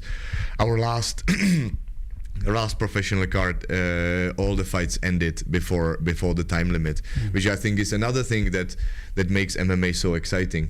In boxing, maybe somebody gets knocked down, they are given 10 seconds to recover, and they go again, and it kind of starts dragging. MMA is just so dynamic. We have no counting of giving anybody time on the ground. You get knocked down, the opponent jumps at you and finishes you. So the dynamic and the aggression in the ring is really high, which is something what the audience also loves. But what is interesting, and I noticed you mentioned that earlier, when you see fighters and the fighter demeanors, very often you would think, okay, this is a sport full of violence, it's about aggression. But when you meet fighters outside the ring, or Samuel or a lot of the other fighters they would meet, it's almost like really calm, intellectual people that come to implement their strategy very calmly. It may look like a chaos from the outside, aggression from the outside, but a lot of the fighters are actually very calm and calculated when coming to the ring, and it's a very big part of the success. Be able to make right decision under duress in that very high level stress situation, high adrenaline, people shouting, you get punched, you get hurt possibly, but you need to stay calm and implement your strategy. A moment of mastering yourself, a moment of mastering calmness, mastering discipline and focus for you to be able to win. I want to talk to Samuel as a coach. We launched the Nairobi Jiu-Jitsu Academy. What activities have been going on, and how can you encourage parents to ensure that they're embracing this and bringing their kids for the trainings? Like I was telling you earlier, this is something, it's a skill specifically that a parent should give to every kid, you know? Every, please note this, every kid. Yeah, and insisting on that with every, you know, like around like, I mean, you know, like the baby just run from 3, if I'm not wrong, like 3 to 6. So like from that age, like even me as I can say, maybe I don't have kids right now, but if I do, like that's something that is compulsory. Even looking at an example of Thomas, like okay, he has a daughter who's doing that, you know, And then like when they're 13, 14 and teens and all that, they can choose whatever thing they can do. They will but like decide, you have already "I don't given want that this." foundation, you know, like you have given that foundation. And not like forcing them to do something like a dictatorship. No, but like this is something that you need in this world that we are right now. You know, how to protect yourself, not only yourself but also the people that you are in. You know, it doesn't matter, you know, like male or female. You know, like that culture of like, hey, men as the one like go for and protect us and everything. Yeah, but like you won't be around everyone every time. So like what can you do? Like, can you stand up for yourself? You know. So like from there, I mean that every parent like should bring their kids forward and be like, all right, this is a skill that you should have. You know, like you can go to school, swimming and all that, but also this is one of the things that which is really, really important. I'm talking about from experience and seeing that as an adult and seeing that is very important from also for our kids from very, very small to like big. Yeah. We've talked about so much about the future, but we have a new state-of-the-art gymnasium here in Kenya. I want to know from you as a co-founder what this means for us as Kenyans, lovers of MMA, maybe participants of MMA. And it means a lot because until now there was no facility that was able to provide all-around training for MMA athletes to be able to compete internationally. In Kenya, we have had gyms that managed to bring up world-class boxers and Muay Thai fighters, perhaps, but we have very little wrestling tradition. So it's the first time that any facility is bringing all these skill sets that you need to bring up an MMA fighter into one's place. Now that is about coaching. About the facility itself, that obviously needs to complement the coaching. So a MMA fighter preparing for the world stage needs to be able to train in a cage. We are the only gym in East Africa, or actually in Kenya. There is another in Tanzania where athletes can actually train in the cage and prepare for the fights. We have a strength and conditioning area where we can provide the all-around strength and conditioning preparation for the fighters preparing for the fight. And then obviously almost 200 square meters of uninterrupted mats that allow us to give sufficient number of athletes the attention from coaches that we have to prepare them, alongside the hobbyists, obviously. So it's really the first time that a facility is able to provide all-around support for athletes in MMA, both on the side of the coaching and the facility providing the right kind of equipment. And I feel this studio also places Kenya at the center stage when it comes to MMA matters globally. I would say in Kiswahili that MMA ni moto, meaning MMA is fire. I've been part of it as a ring announcer. I've interacted with people like Paul Angala, coming all the way from Uganda to come and play here. I've been with Brian Itumo, still doing the same, and I'm excited to see that their candles or their lights are not dimming just because one fighting platform has ended, because by then they were in a fighting platform that was called LFNE, Local Fight Night Entertainment, that featured broadly, I think, 5 seasons right here on KUTV Kenya. And Kenyans were wondering, what is the future of our fighters? I'm sure the same thing was happening in Uganda. That's why we are seeing the comeback of people and fighters like Paul Angala. And hearing from Nairobi Jiu-Jitsu, we're having gym here, we're having gyms in Tanzania. What is your plan in making this huge in Africa as a whole?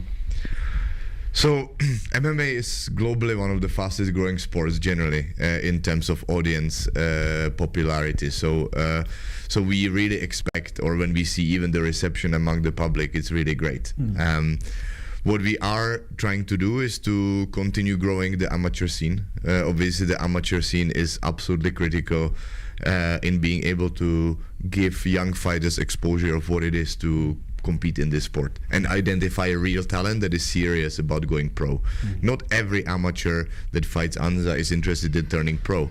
Some people just want to feel how it is to test yourself in this rule set, right? Fighters love that kind of challenge in the safe setup.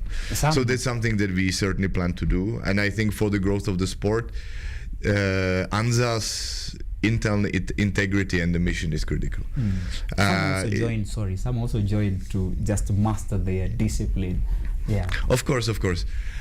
But I think what is critical is that Anza's vision is really to grow the sport. Obviously, Anza wants to grow as a business as well.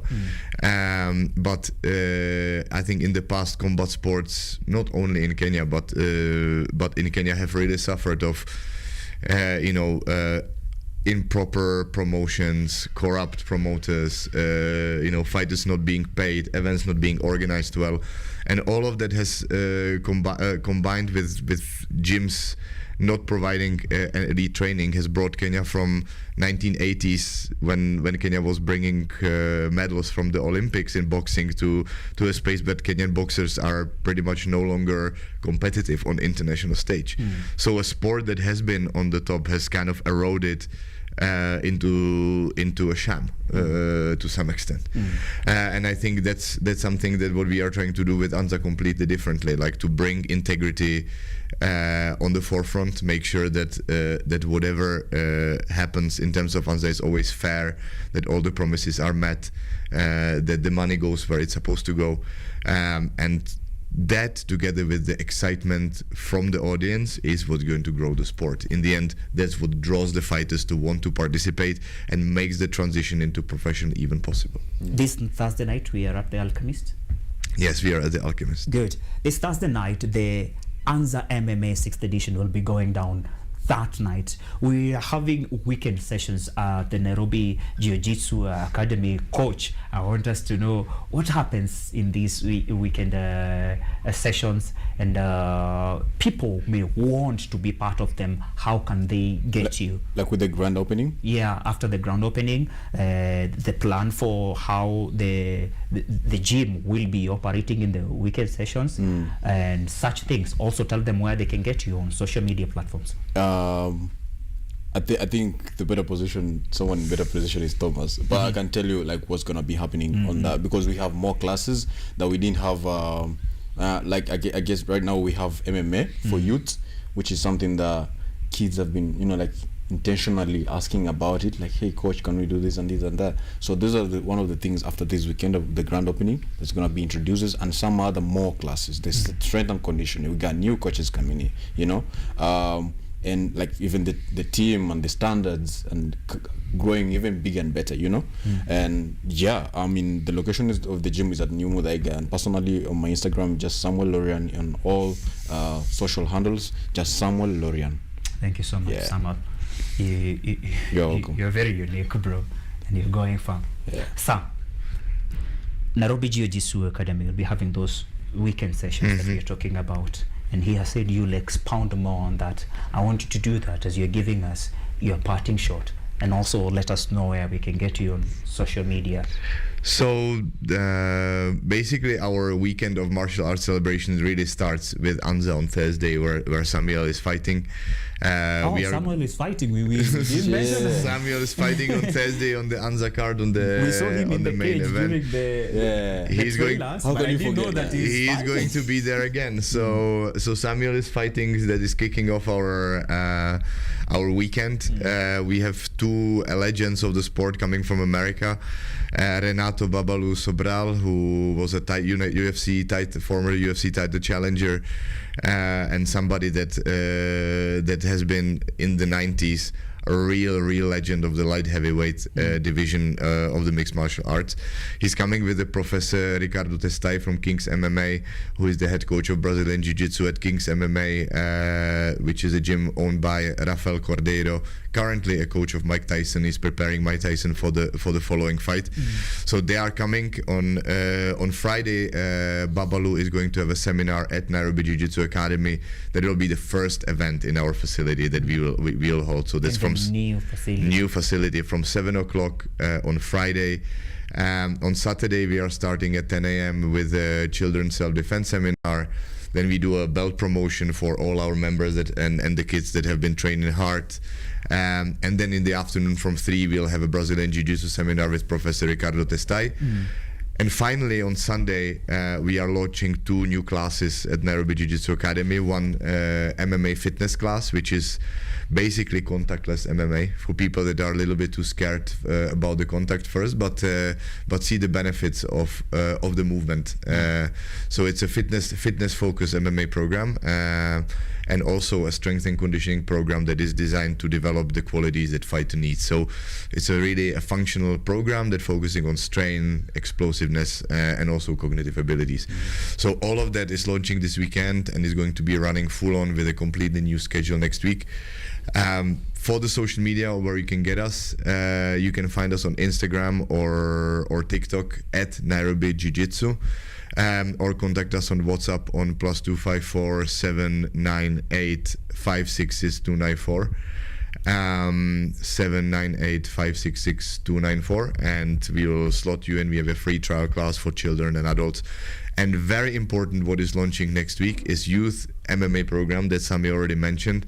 We are already starting. When you talked about the next generation, we already identified 4 children from MMA Gold supported program in Kibera to be some of the first members of our youth program. And when we talk about the future successes, and I'm sure you're striving to ask when is the next Kenya's UFC champion going to come to fruition, we believe this is the program where we can take the talent from younger age and already bring them with the vision of turning professional.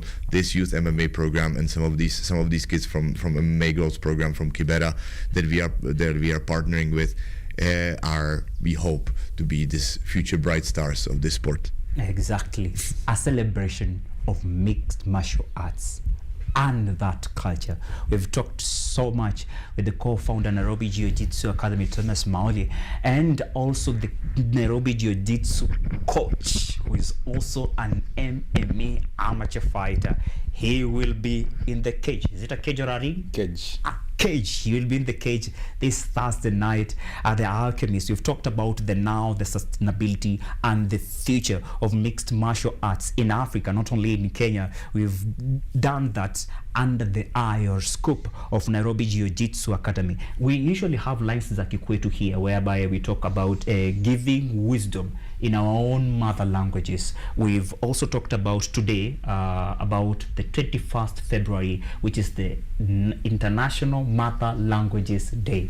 They are saying that we have 7,000 mother languages, but 40% of these mother languages, which is 3,000, are endangered. Yet in Kenya, I know fluently about 3 of them in 7,000. So we get to learn more of these mother languages from our audiences who grace this particular show. And you people are not off the hook. You must get into that slaughterhouse. And I will start with Samuel.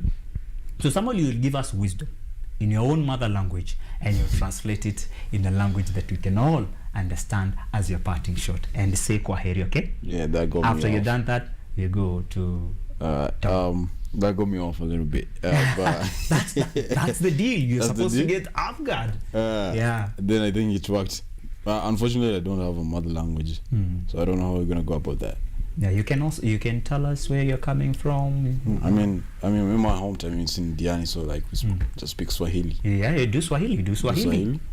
Swahili is a mother language. Yeah. We have a lot of Mijikendas there from Chonyi. Yeah.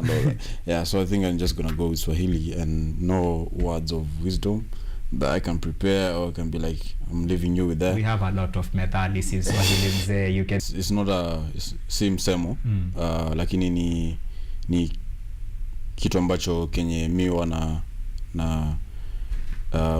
nafuatilia na naona hiyo si seti na work kila saa, but ni kitu yenye inaweza work kila saa. Wanasemanga mwenye atafutaye akosi. Like as long as umejituma kwa kitu fulani, haijalishi uko na talanta ama una talanta, lakini kila siku unabisha, unatafuta, unaweka bidii, lazima itajipa tu. bisha you atafutae akos. Hata Biblia yenyewe inasema tu knock and it shall be open. Wewe sema unataka kusema kwa Mungu, alafu uweze omba samaki akupee nyoka. Wewe mwana kazana tu. Goes hand in hand with atafutae hachoki na akichoka kesha pata. I love it. We are going to which country, sir?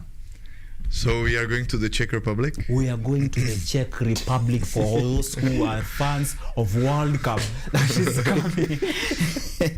Czech Republic. Yeah, Czech Republic. So for me, since the end of the interview, we say mluvit je stříbro, mlčet je zlato, which means to speak means gold, to be silent means to speak means silver, to be silent means gold. I'm supposed to learn. But that speed, someone you've learned? No. I repeat, okay? I repeat. Sindio? I repeat. Good, come up again. Mluvit je stříbro, mlčet je zlato. Teach us. Mluvit je stříbro. Mluvit je stříbro. Yeah, to speak is silver. Mlčet je zlato. To be silent is gold. To speak is silver. To be silent is gold. Ladies and gentlemen, siezi ongezea ama kutoa. I'm going on a short break. When I'm coming back on Art and Culture Monday, we are going to talk about Prof's book. This book is called Generative AI, Media and Society. It's a book that is talking about how generative AI is redesigning conversations in the world, conversations around the world of media. We've had a lot of deep fakes that are going on, the conversation around governance, public policy. I'm sure even you're using AI somewhere in all this. You have seen our captions, huh? So you're going to be joined by Dr. Katali and Fahad to talk about that after this short break. Guys, I'm happy.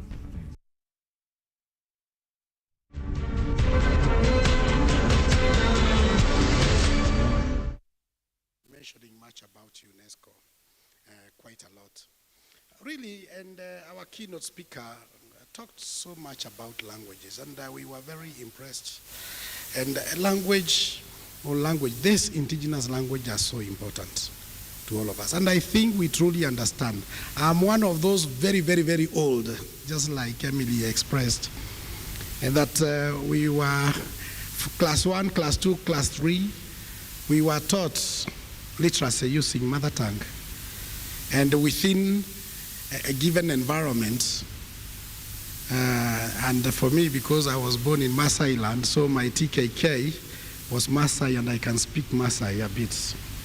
And Asobabokin, that is Maasai, but I also speak a Kikuyu, Muriega Inyuade.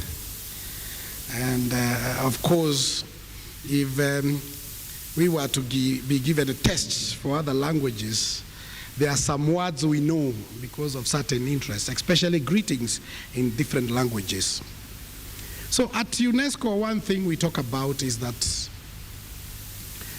because war starts in the minds of people, then peace is constructed in the minds of people. What language do you use to do that?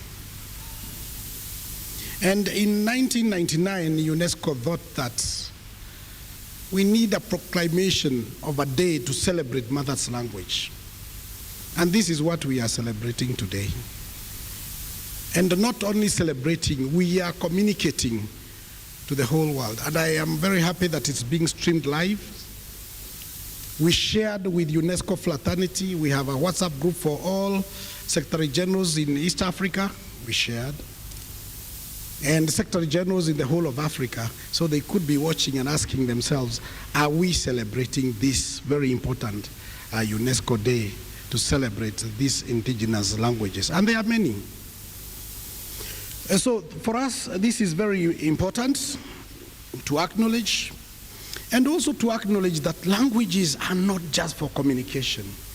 This was said before. Languages are used to express ourselves, a form of identity, which Jengere really highlighted. It deserves that. And I like the example he gave about US. Coincidentally, that is even happening within our own country. when our children, especially the middle class, not the 70% in the villages, where children actually lose identities. In UNESCO under culture, we talk about heritage. How do we transmit our heritage? We talk about world heritage sites, we talk about this intangible heritage, intangible heritage, and language is one of them. Kenya National Commission for UNESCO, we have put a lot of efforts to also preserve some of these languages. And my colleagues here, whom I highly recognize in the culture department, Julius Mwahunga, the acting director, Emily Njero, and we have 2 interns, Faith Really, and another one, I think we have 4, put a lot of effort. For instance, Wata language, we developed an app to try and put words so that even others can learn. Now, in context of over 60 different languages, and you know how many have been recognized in our country, those minorities matters a lot. And I like the question that was asked.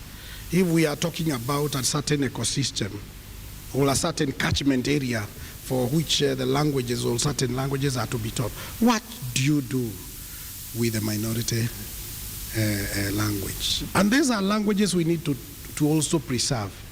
If we want to preserve the tangible heritage, which is plenty in our country and globally, would you be able to preserve it without the expression of it in form of language? It is not possible. So to us, this is very, very important that languages, indigenous languages, be recognized. They hold histories. As an ecologist, they hold a lot of information, indigenous and traditional knowledge, very much captured even in the conventions, say for instance, Convention on Biological Diversity, Article 8J on indigenous knowledge that must be preserved. Knowledge, all our traditions, worldviews, but of course within the context of youth at the digital frontier and revitalizing indigenous languages in this multilingual space or world, with thinking about how do you use the advantage of technology then to enhance and preserve these languages. It can be a nightmare if we are only preserving them and not using them and transmitting them. In fact, in conservation, wildlife conservation, we stopped using the word preserving, but conservation, because conservation is more suitable, where you are saying you're talking about sustainable development.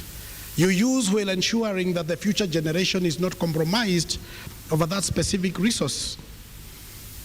And therefore, to preserve the language, I think it's best when it is being used. And I really support NEC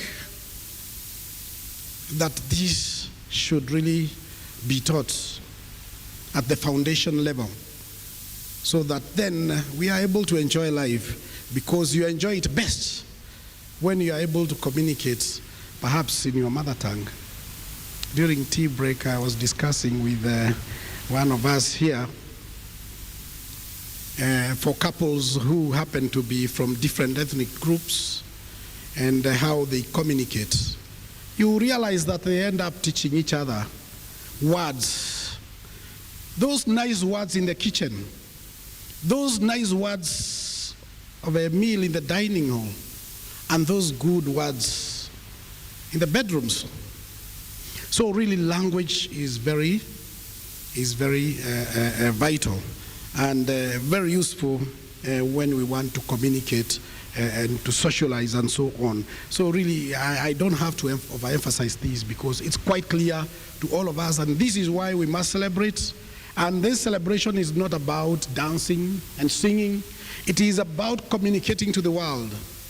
It is about talking to ourselves. It's about talking to our leaders in our country to tell them this is very important. In fact, our constitution is very clear on our culture. And our culture is made of the languages we speak. And diversity is strength. To preserve our culture, you know, we have the various articles in the Constitution that address matters of culture, it is very important then we preserve the intangible that also strengthens the tangible. In technology, we say that youth, they are basically the custodian of innovation. These young people are likely to do better in technology than we do. And from the keynote speaking, is that those developed countries have developed because they use their mother tongue. It is easy to talk that mother tongue and to know it even before you are born, because I would imagine when the young children are in their wombs of their mother, they hear. And they hear perhaps the conversation, of course, perhaps this is the reason why we are talking about mother tongue. And when they come out, then if you are communicating the same language, it's so easy to innovate. But today, of course, we are in a different situation where, again, these young people use the technology for innovation and part of the digital frontier. That is the front line. And we urge them to actually embrace technology, but also embrace our culture. Again, we use these digital tools to promote preservation, like I mentioned, using applications or apps to preserve these minority languages. Examples in Kenya, we have podcasts, language learning application, digital oral histories, cross-language music, and among others. So really, we can employ the use of technology to safeguard this. The other point is about our situation, and I think again in the keynote address, this was strongly highlighted. The policy and the education perspective. And now that we are in an education institute, which we regard so highly, Kenyatta University, not once I have been in this theater, but many times, because the Kenya National Commission for UNESCO, we actually have an MOU with Kenyatta University, and a board representative from Kenyatta University as well. So we interact a lot, especially on education matter, and we always congratulate, like now, Kenyatta University has applied for Category 2 UNESCO institution. And in education, again, is a center for long life learning. So that is important. So the National Commission for UNESCO, we are really committed to mother language, or mother tongue, based specifically on education and the safeguarding of intangible heritage. There are several conventions under culture, one of them addressing the intangible heritage. We have also the UNESCO Framework for Culture and Arts Education, done in 2024, which integrates culture and the arts in education.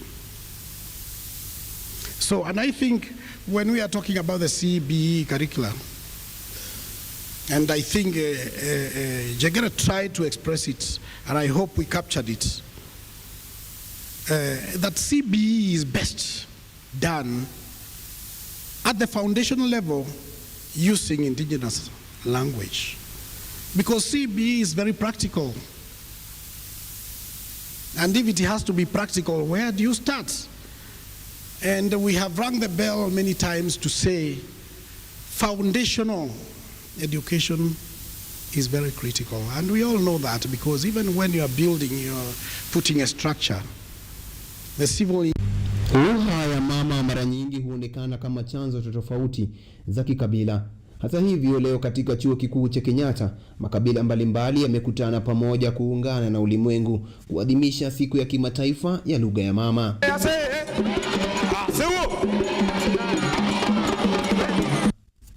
Kutoka ngoma za Kiswahili ya wageni Kiswahili Kiswahili hiyo hadi miruko ya Kimasai,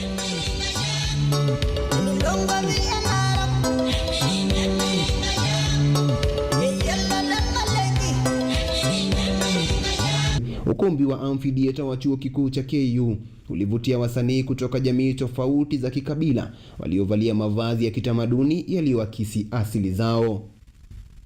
Hafla hiyo ilihudhuriwa na mkurugenzi mkuu mtendaji wa Baraza la Mitihani la Kitaifa NEC, David Njengere, ambaye aliangazia kwa kina jinsi ya kuboresha uzungumzaji wa lugha za mama kwa kuzihusisha katika elimu ya sasa kama njia ya kuwafunza watoto pindi tu wanapojiunga na shule. The transition from the child's mother tongue or first language to English in grade 4 is like a cliff, because what the policy proposes is that you use the child's first language or mother tongue up to end of grade 3. That means the child will be in school up to October of 1 year. Then the following year, they come in January in grade 4, and suddenly things have changed. The policy does not provide for a gradual transition. Wakati huo huo, David alitoa wito wa kufanywa kwa utafiti wa kitaaluma ili kuboresha mbinu za ufundishaji shuleni, akiweka wazi kuwa NEC inafanya majadiliano na washikadau mbalimbali kubaini jinsi ya kujumuisha somo la lugha ya mama darasani.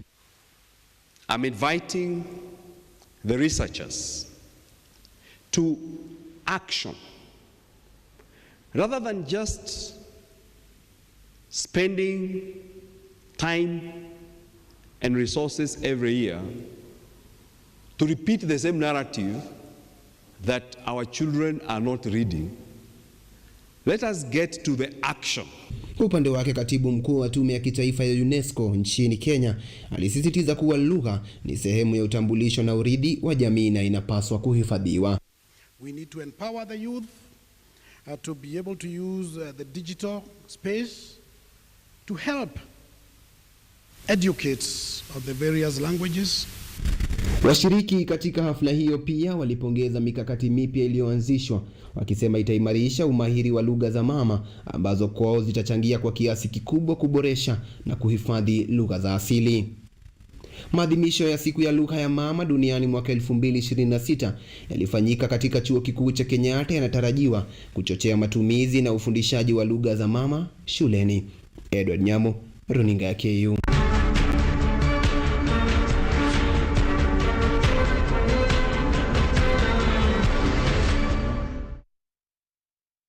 Alright, kompigo tena zaidi 9:22 kutoka kwa Nyamo. We are coming back on set. On the lounge, I told you that we are going to go digital. We're going to go artificial intelligence. We are going to go bold conversations, and it's an international collaboration. I'm saying it is an international collaboration because Prof has made it clear to me that she has not come to Kenya to be used. She has come to Kenya to share knowledge from us as Kenyans, as we are getting knowledge from Hungary. I don't know if I've gotten that wrong, but she will giving us the right term for that. I've had people from my community in Mount Kenya talking about Hungary. It's the name of the country, the central point of Europe, and she will be telling us where she's coming from. Ladies and gentlemen, we want to talk about something profound. It's a book, yes, but it is generative AI that is talking about how this generative AI, media, and society are all into one. What it means is that AI has taken decisions that we are making in the world, whether it's from governance, whether it is from public service, whether it is from media. We are having even a lot of deep fakes that I can have my selfie on AI, and then you get to see someone different. They can create videos using AI, but they are deep fakes. Since we already have that, and it is the future, we need to have guidance of how this generative AI can be beneficial to us and to our society. That is why I'm joined by Prof herself, Professor Katlin Faher. She'll be telling us more about that name and what she does. And she's accompanied by Professor from right here. I'm talking about Elizabeth Muro Maina. Got it right? Yeah. Good. I've had like 5 minutes of training how to say laser fun, and I've done a good job.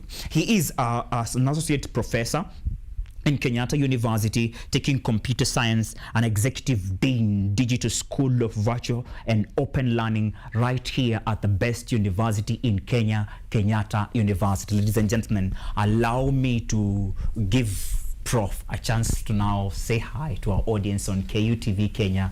Let them know about Hungary and how it should be, and your mission in Kenya. Thank you for the opportunity. My name is Katalin Feher. This is a Hungarian name. We are not talking about, some kind of eating story to be hungry. We are after breakfast, hopefully, but we are talking about Hungary, a Central Eastern European country, very important country also in AI. And AI research as well. I'm representing this as the Ludovica University of Public Service Associate Professor, and I'm also a visiting professor at KU Leuven, Belgium. I'm also working with the United Nations, the European Union, and the Commonwealth HQ because of my advisory roles in AI. I'm focusing on the non-technical part of AI, which means AI governance, AI ethics, and also AI and society, the social impact of AI.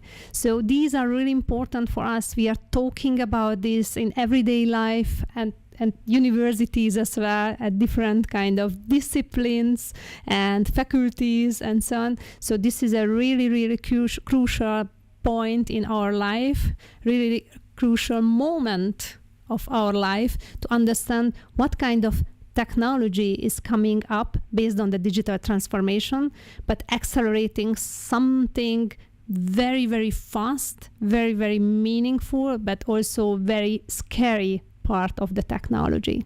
I love that vast experience that Professor Katalin Feher is bringing into our world. She is definitely a long-time scholar of the AI, an academic researcher, and a thought leader when it comes to these matters. Her book, Generative AI, Media and Society, is a true testament of that. Accompanying him is our very own Associate Professor. Karibu sana, sir. Thank you very much. As you said, I'm Professor Elizabeth Moromaina, an associate professor in the Department of Computing and Information Science in Kenyatta University. I think my area of specialization is in AI and machine learning. And I think we are in an era where everyone is talking about AI. But what I would like to say is that AI is not new. In fact, it started even before independence here in Kenya. That was 1952, when we had something called Turing test. And that test clarified very well. AI can do a lot. But I think we have not been thinking about what it can do, apart from the industry. This is a time I think it has come to penetrate to all disciplines. And that is why there's a lot of talk about AI, because everyone, regardless of the discipline you are, have come to know what is AI. But before that, it's only computer scientists, and those may be in the industry, who are talking about AI. So it's not a new thing. It's only that it has penetrated to all disciplines. It is so much about it. Yeah. Ladies and gentlemen, shock on you if you thought that AI is something that is coming up. Many people have associated AI with the Gen Z generation. Now they were able to get into all this discipline. But right now, everyone is talking about artificial intelligence. Whether you are using it, whether you are just talking about it, whether you are fighting it, everyone is involved in this conversation. And from Prof himself, it is not a conversation that has started today. Way back before independence of Kenya, way back 1952, we were having this. But we are slowly moving from a world where artificial intelligence is a discipline for computer scientists, and it is becoming a broad prospect for everyone. And that is why people like Professor Kathleen Fair has ensured that there is a book, Generative AI, Media and Society, to ensure that it is giving you some guidance on how to use this generative AI, know more about this generative AI, and how we can use it to make our society better. Prof, let us start with your origin when you decided now it's time. I want to write something about this generative AI. How was that process like? Very good question and very timely question. 2 years ago, I was here as a visiting professor at Kenyatta University, also in this studio. So I'm so happy to be here again. And I remember for that time, a lot of people just wanted to explore the new models of new GTP models of AI, and these are large language models learning from the internet and also from different kind of languages. And when I was here at Kenyatta University for 2 weeks, 2 years ago, I started to draft my book. So this is a magic moment in my life to be here again after publishing the book. And that time, it was really important not just to write a book, not to publish something as an academic person, because it's really important to do. This is our really important duty in our position. However, my point was to write about not just the technology, but about us, about our society, about our economy and culture. What is important in this case? A mission. That was totally a mission-based draft, what was happened here at Kenyatta University in 2024 January. And after that, I had a scholarship called Horizon Europe Scholarship in Canada and US. And I have seen how these Western countries started to focus on knowledge sharing about the AI systems, about the generative AI challenges. And that was so meaningful for me, just to realize how important to be very timely, saying very important, very new about this technology in a network of universities, but also publish something which is a framework for everybody. Everybody at universities, everybody also in industry, because in the book there are available not just academic knowledge, but also guidance for policymakers and business leaders. That was the point for me, to collect the key knowledge, what can be the most important, because my background is in philosophy. So I want to understand what are the most complex parts of this kind of connection between society and technology, and putting together everything. But what was the really important point in this case? Media. You mentioned deep fakes. Everybody can generate photos, videos today, very realistic photos and videos, and also very meaningful texts without real authorship, without real copyright, and without real awareness. What can happen with outputs of the AI or generative AI, like contents, like knowledge, like publications, and so on. So this is very challenging for universities, for publication, for teaching and research. This is really important today to understand how we need to develop really important policies, not just governmental level, but also institutional level. I'm so happy to hear there is available, almost available, an AI policy for this university as well.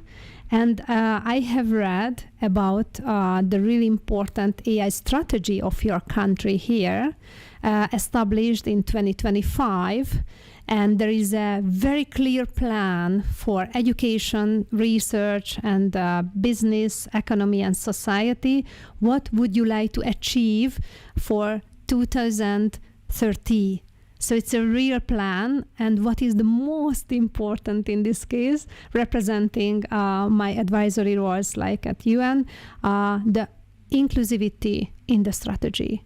How we can be inclusive in this technology, reducing the biases, reducing the risks, and giving something valuable to the society. It's not so easy, very challenging. Professor can talk about the security risks and a lot of challenges in machine learning, deep learning, and so on. It's not so easy to work with this technology. But a good conversation, which is really representative here, two different disciplines, computer science and social science together. We need to understand each other to govern this technology very well.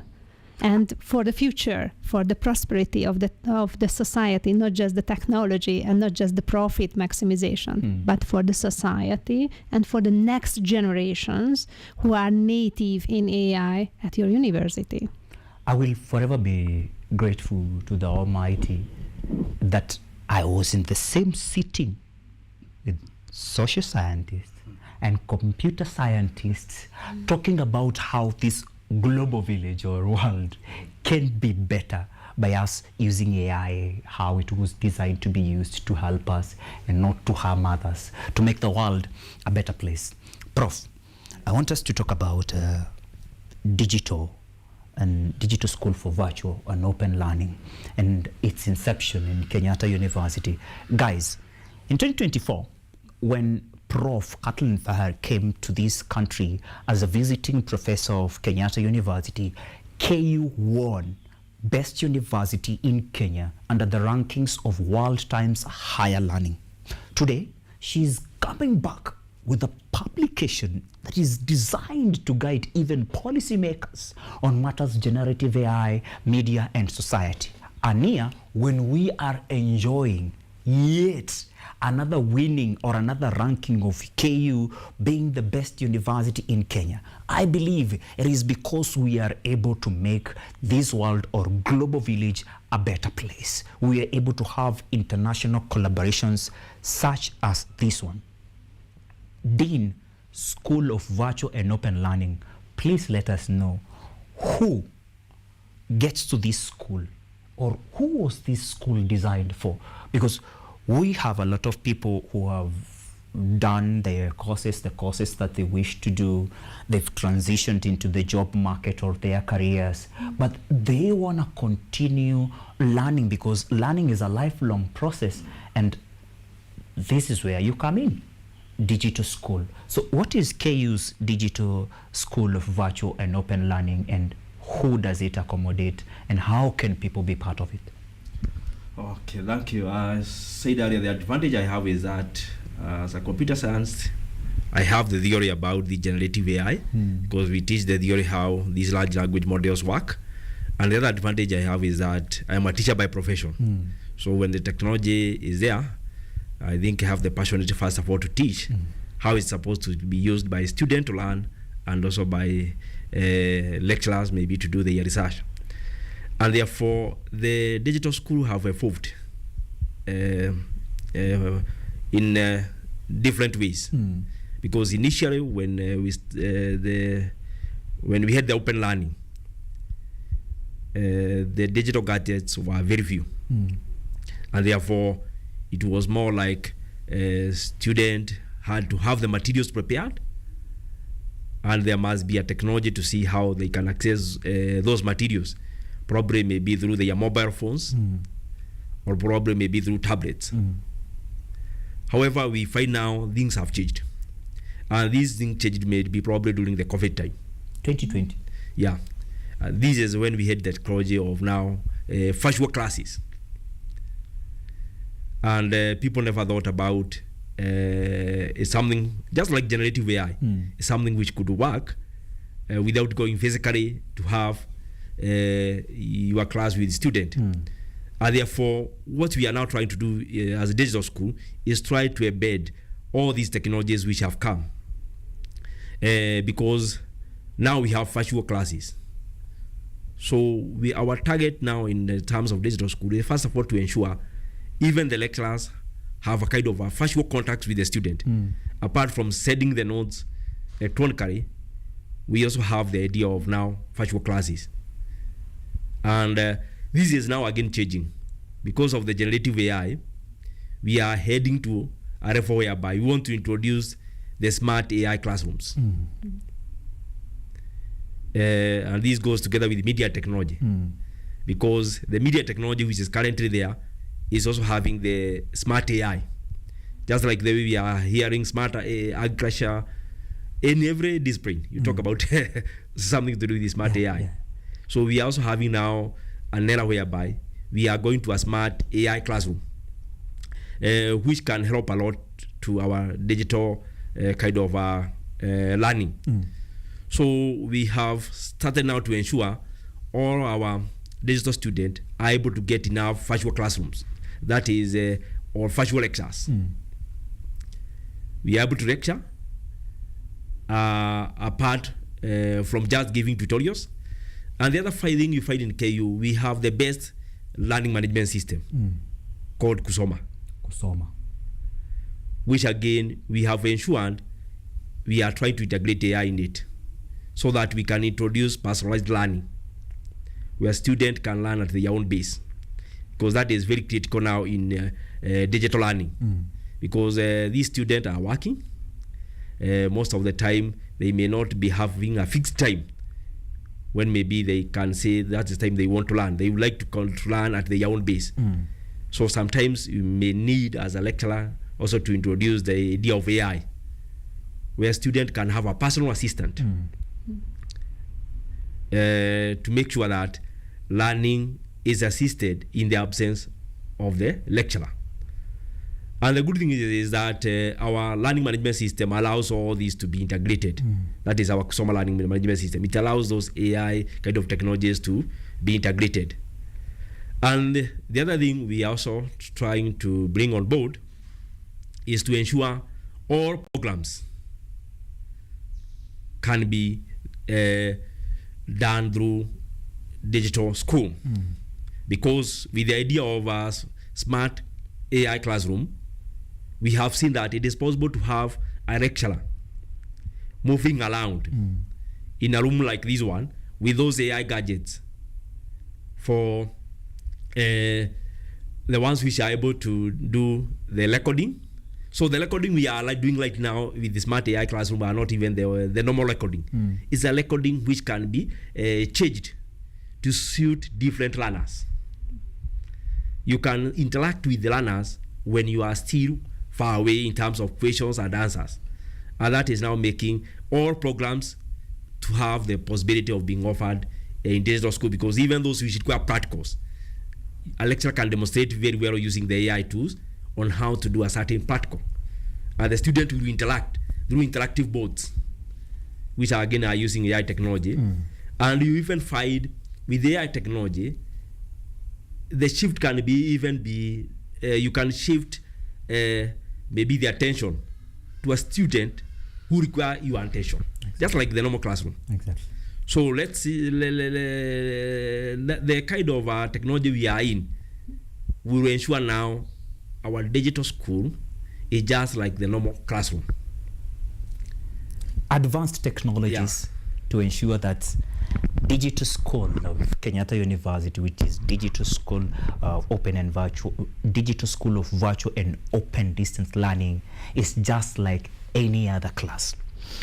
Such advancement in technologies are here to cater for the needs that we are experiencing as Africans, but you will find out that these needs are the same needs in Europe, in North America. Prof, there are so many challenges that are similar here and back home. That is why you are able to have a book that someone who is in Hungary can relate with, someone who is in North America can relate with, and us, here you are as a visiting prof, can relate with. How do you think this book is going to help all these people, not only those people who are coming from your country or from Kenyatta University, now that we are based here more? How are we able now to reach everyone else? First of all, we are talking about the access, how we can reach different kind of access types, premium, free access types to tools, to explore what we have already. 2 years ago, when I started to write this book, these models were less reliable regarding the outputs, the responses. Today, more and more reliable. It depends on the model. It depends on the business model behind. If you are paying for the service, you will have higher quality.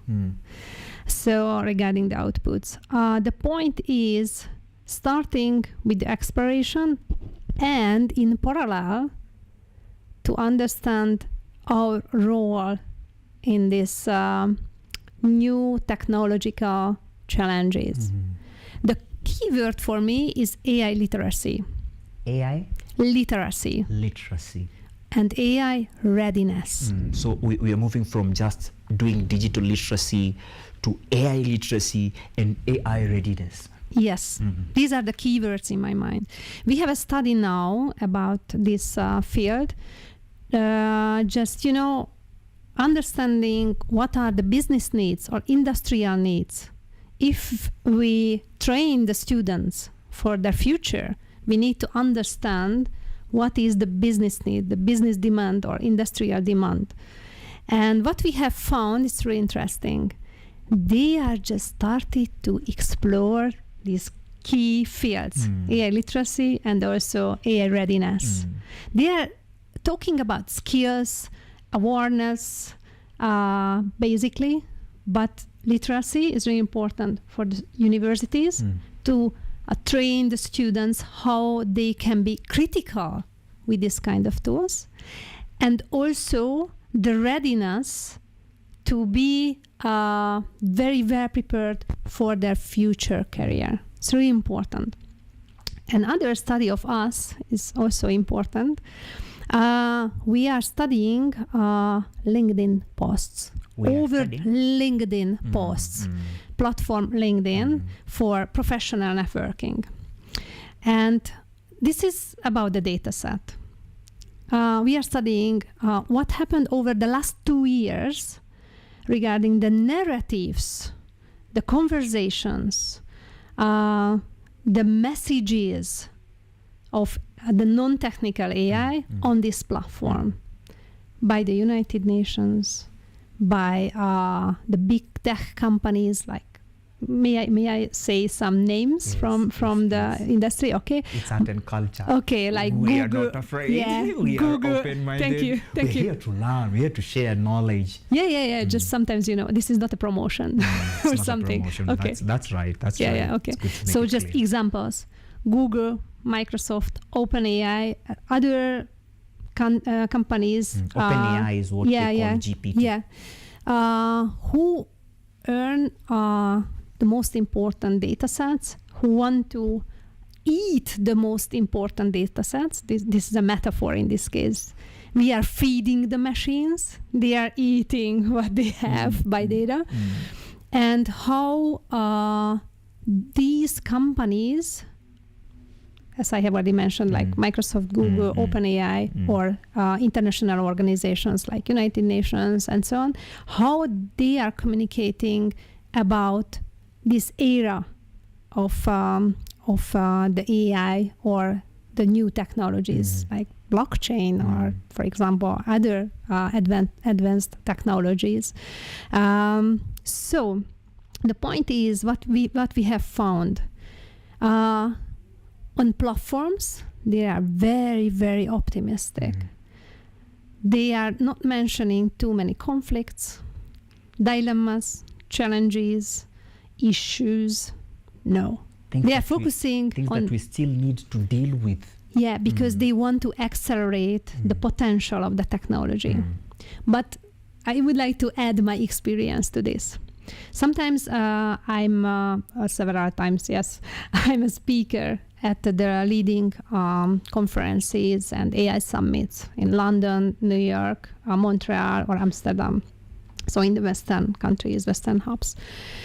And I'm on the same speakers room, like in this kind of companies and also international organizations. If you are in the backstage and you can talk with these people, to be honest, to share the informal knowledge, not just the formal one for the public, but informal one. They have a lot of issues in their mind. A lot of them, business leaders, policymakers, are worried about the future because the technology is faster than our adaptation process.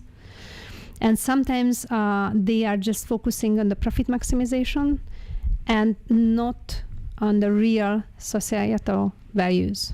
The social values, or the cultural values are less important because these kind of codes or data for the system are too expensive to make an input for the systems. So this is the reason behind of different kind of biases, errors, misunderstanding, harms, and also misleading information in the system. So what we have now, two things. First, an option for a very prosperous future when we can personalize services, where we can build something very optimized future, and we can make predictive models for the future, and we can, for example, handle different kind of issues out of the technology, like climate change and so on. On the other hand, we need to focus on our responsibility, security, privacy concerns, and the impact for the next generation. Because if this kind of technology is very simple solution for them without awareness and readiness, without AI literacy, this can be a dystopic future. Because if somebody is losing the control, this is not an option for the prosperous future. So what is the real consequence for us? A balance. Totally a balance. On the one hand, we can say, okay, this can be a good opportunity. Let's see how we can manage our opportunities. On the other hand, on the other part of the other side of the balance, we can say, okay, be critical. Use the critical thinking. Don't say yes for everything, which seems to be very fancy, perfect by the system. Double check, checking different kind of tools, adding the knowledge and so on, and starting the socialization of this kind of AI literacy or readiness from the very beginning, from the kindergarten, from the family context, talking about these tools. And after that, in the school, at the university, we need to do our responsible task step by step, how we can learn together with these systems. This is the only option in my mind, this balance. Thank you so much. Thank you so much, Prof. Definitely, it's how this book, Generative AI Media and Society, is a guiding principle and frameworks not only for people in media, not only for policymakers in governance and public service, also in business and business leaders. So make sure that you are getting this knowledge. It's knowledge that is going to be dispensed right here in Kenyatta University and also available online everywhere. Prof, I'm telling you, my friends, time is running. They are still in my ears telling me 10 a.m., 10 a.m., 10 a.m., 10 a.m. There's one key question that I can't allow this show to end without asking you. It's about this collaboration that we often have visiting professors from outside Kenya or abroad to come and help our students see the world in other persons or in other people's and other cultures' scope and eyes. Please tell us who is a visiting prof and how during this short period of time or the events we are going to have, to sell the book to the people? Okay, thank you. As your last question of the day. Yeah. The purpose of visiting professors, the word suggests, is someone who have come for a short period so that you can exchange knowledge. Because as you are aware, mostly when you have people coming from the European countries, the technology is ahead of us. And therefore we like to have them so that we can share some of the technology they are using, and probably also they share with us what we can do together. So like we always have those research which are called the European Horizon, and most of the time they are also initiated through visiting professors. So we like always having them within the short period, and we try to use that short period and maximize maybe the exchange of knowledge to see where we can collaborate in terms of teaching together, in terms of doing research together, and also in terms of exchanging maybe our learning kind of environment, because we always expect a learning environment from here and maybe also in the European side. So that's why we always have them for that short period, and we always make sure that we learn a lot from that period. It's a short period of time, but we always make sure we learn a lot. And sometimes we have a feedback that comes. In 2024, we had Prof here, and the feedback is 2 years down the line, we are doing something better. That sounds like sustainability in the interest of academic research, and such things are what makes Kenyatta University the best university. I am requesting that we end this interview here. If God wills, we'll talk more about it in another set right here in Kenyatta University. It's not your first time to be here, so you are sure one time you will be here again. We'll be talking about other things, you coming from the world of social sciences and Prof from computer sciences, to make this world a better place. So I'm honored. Thank you so much. We've been talking about the book that was launched 16th February at the BSSC Room 14 by the School of Communication and Media. Ladies and gentlemen, this book is Generative AI for Media and Society by Professor Kathleen Feher.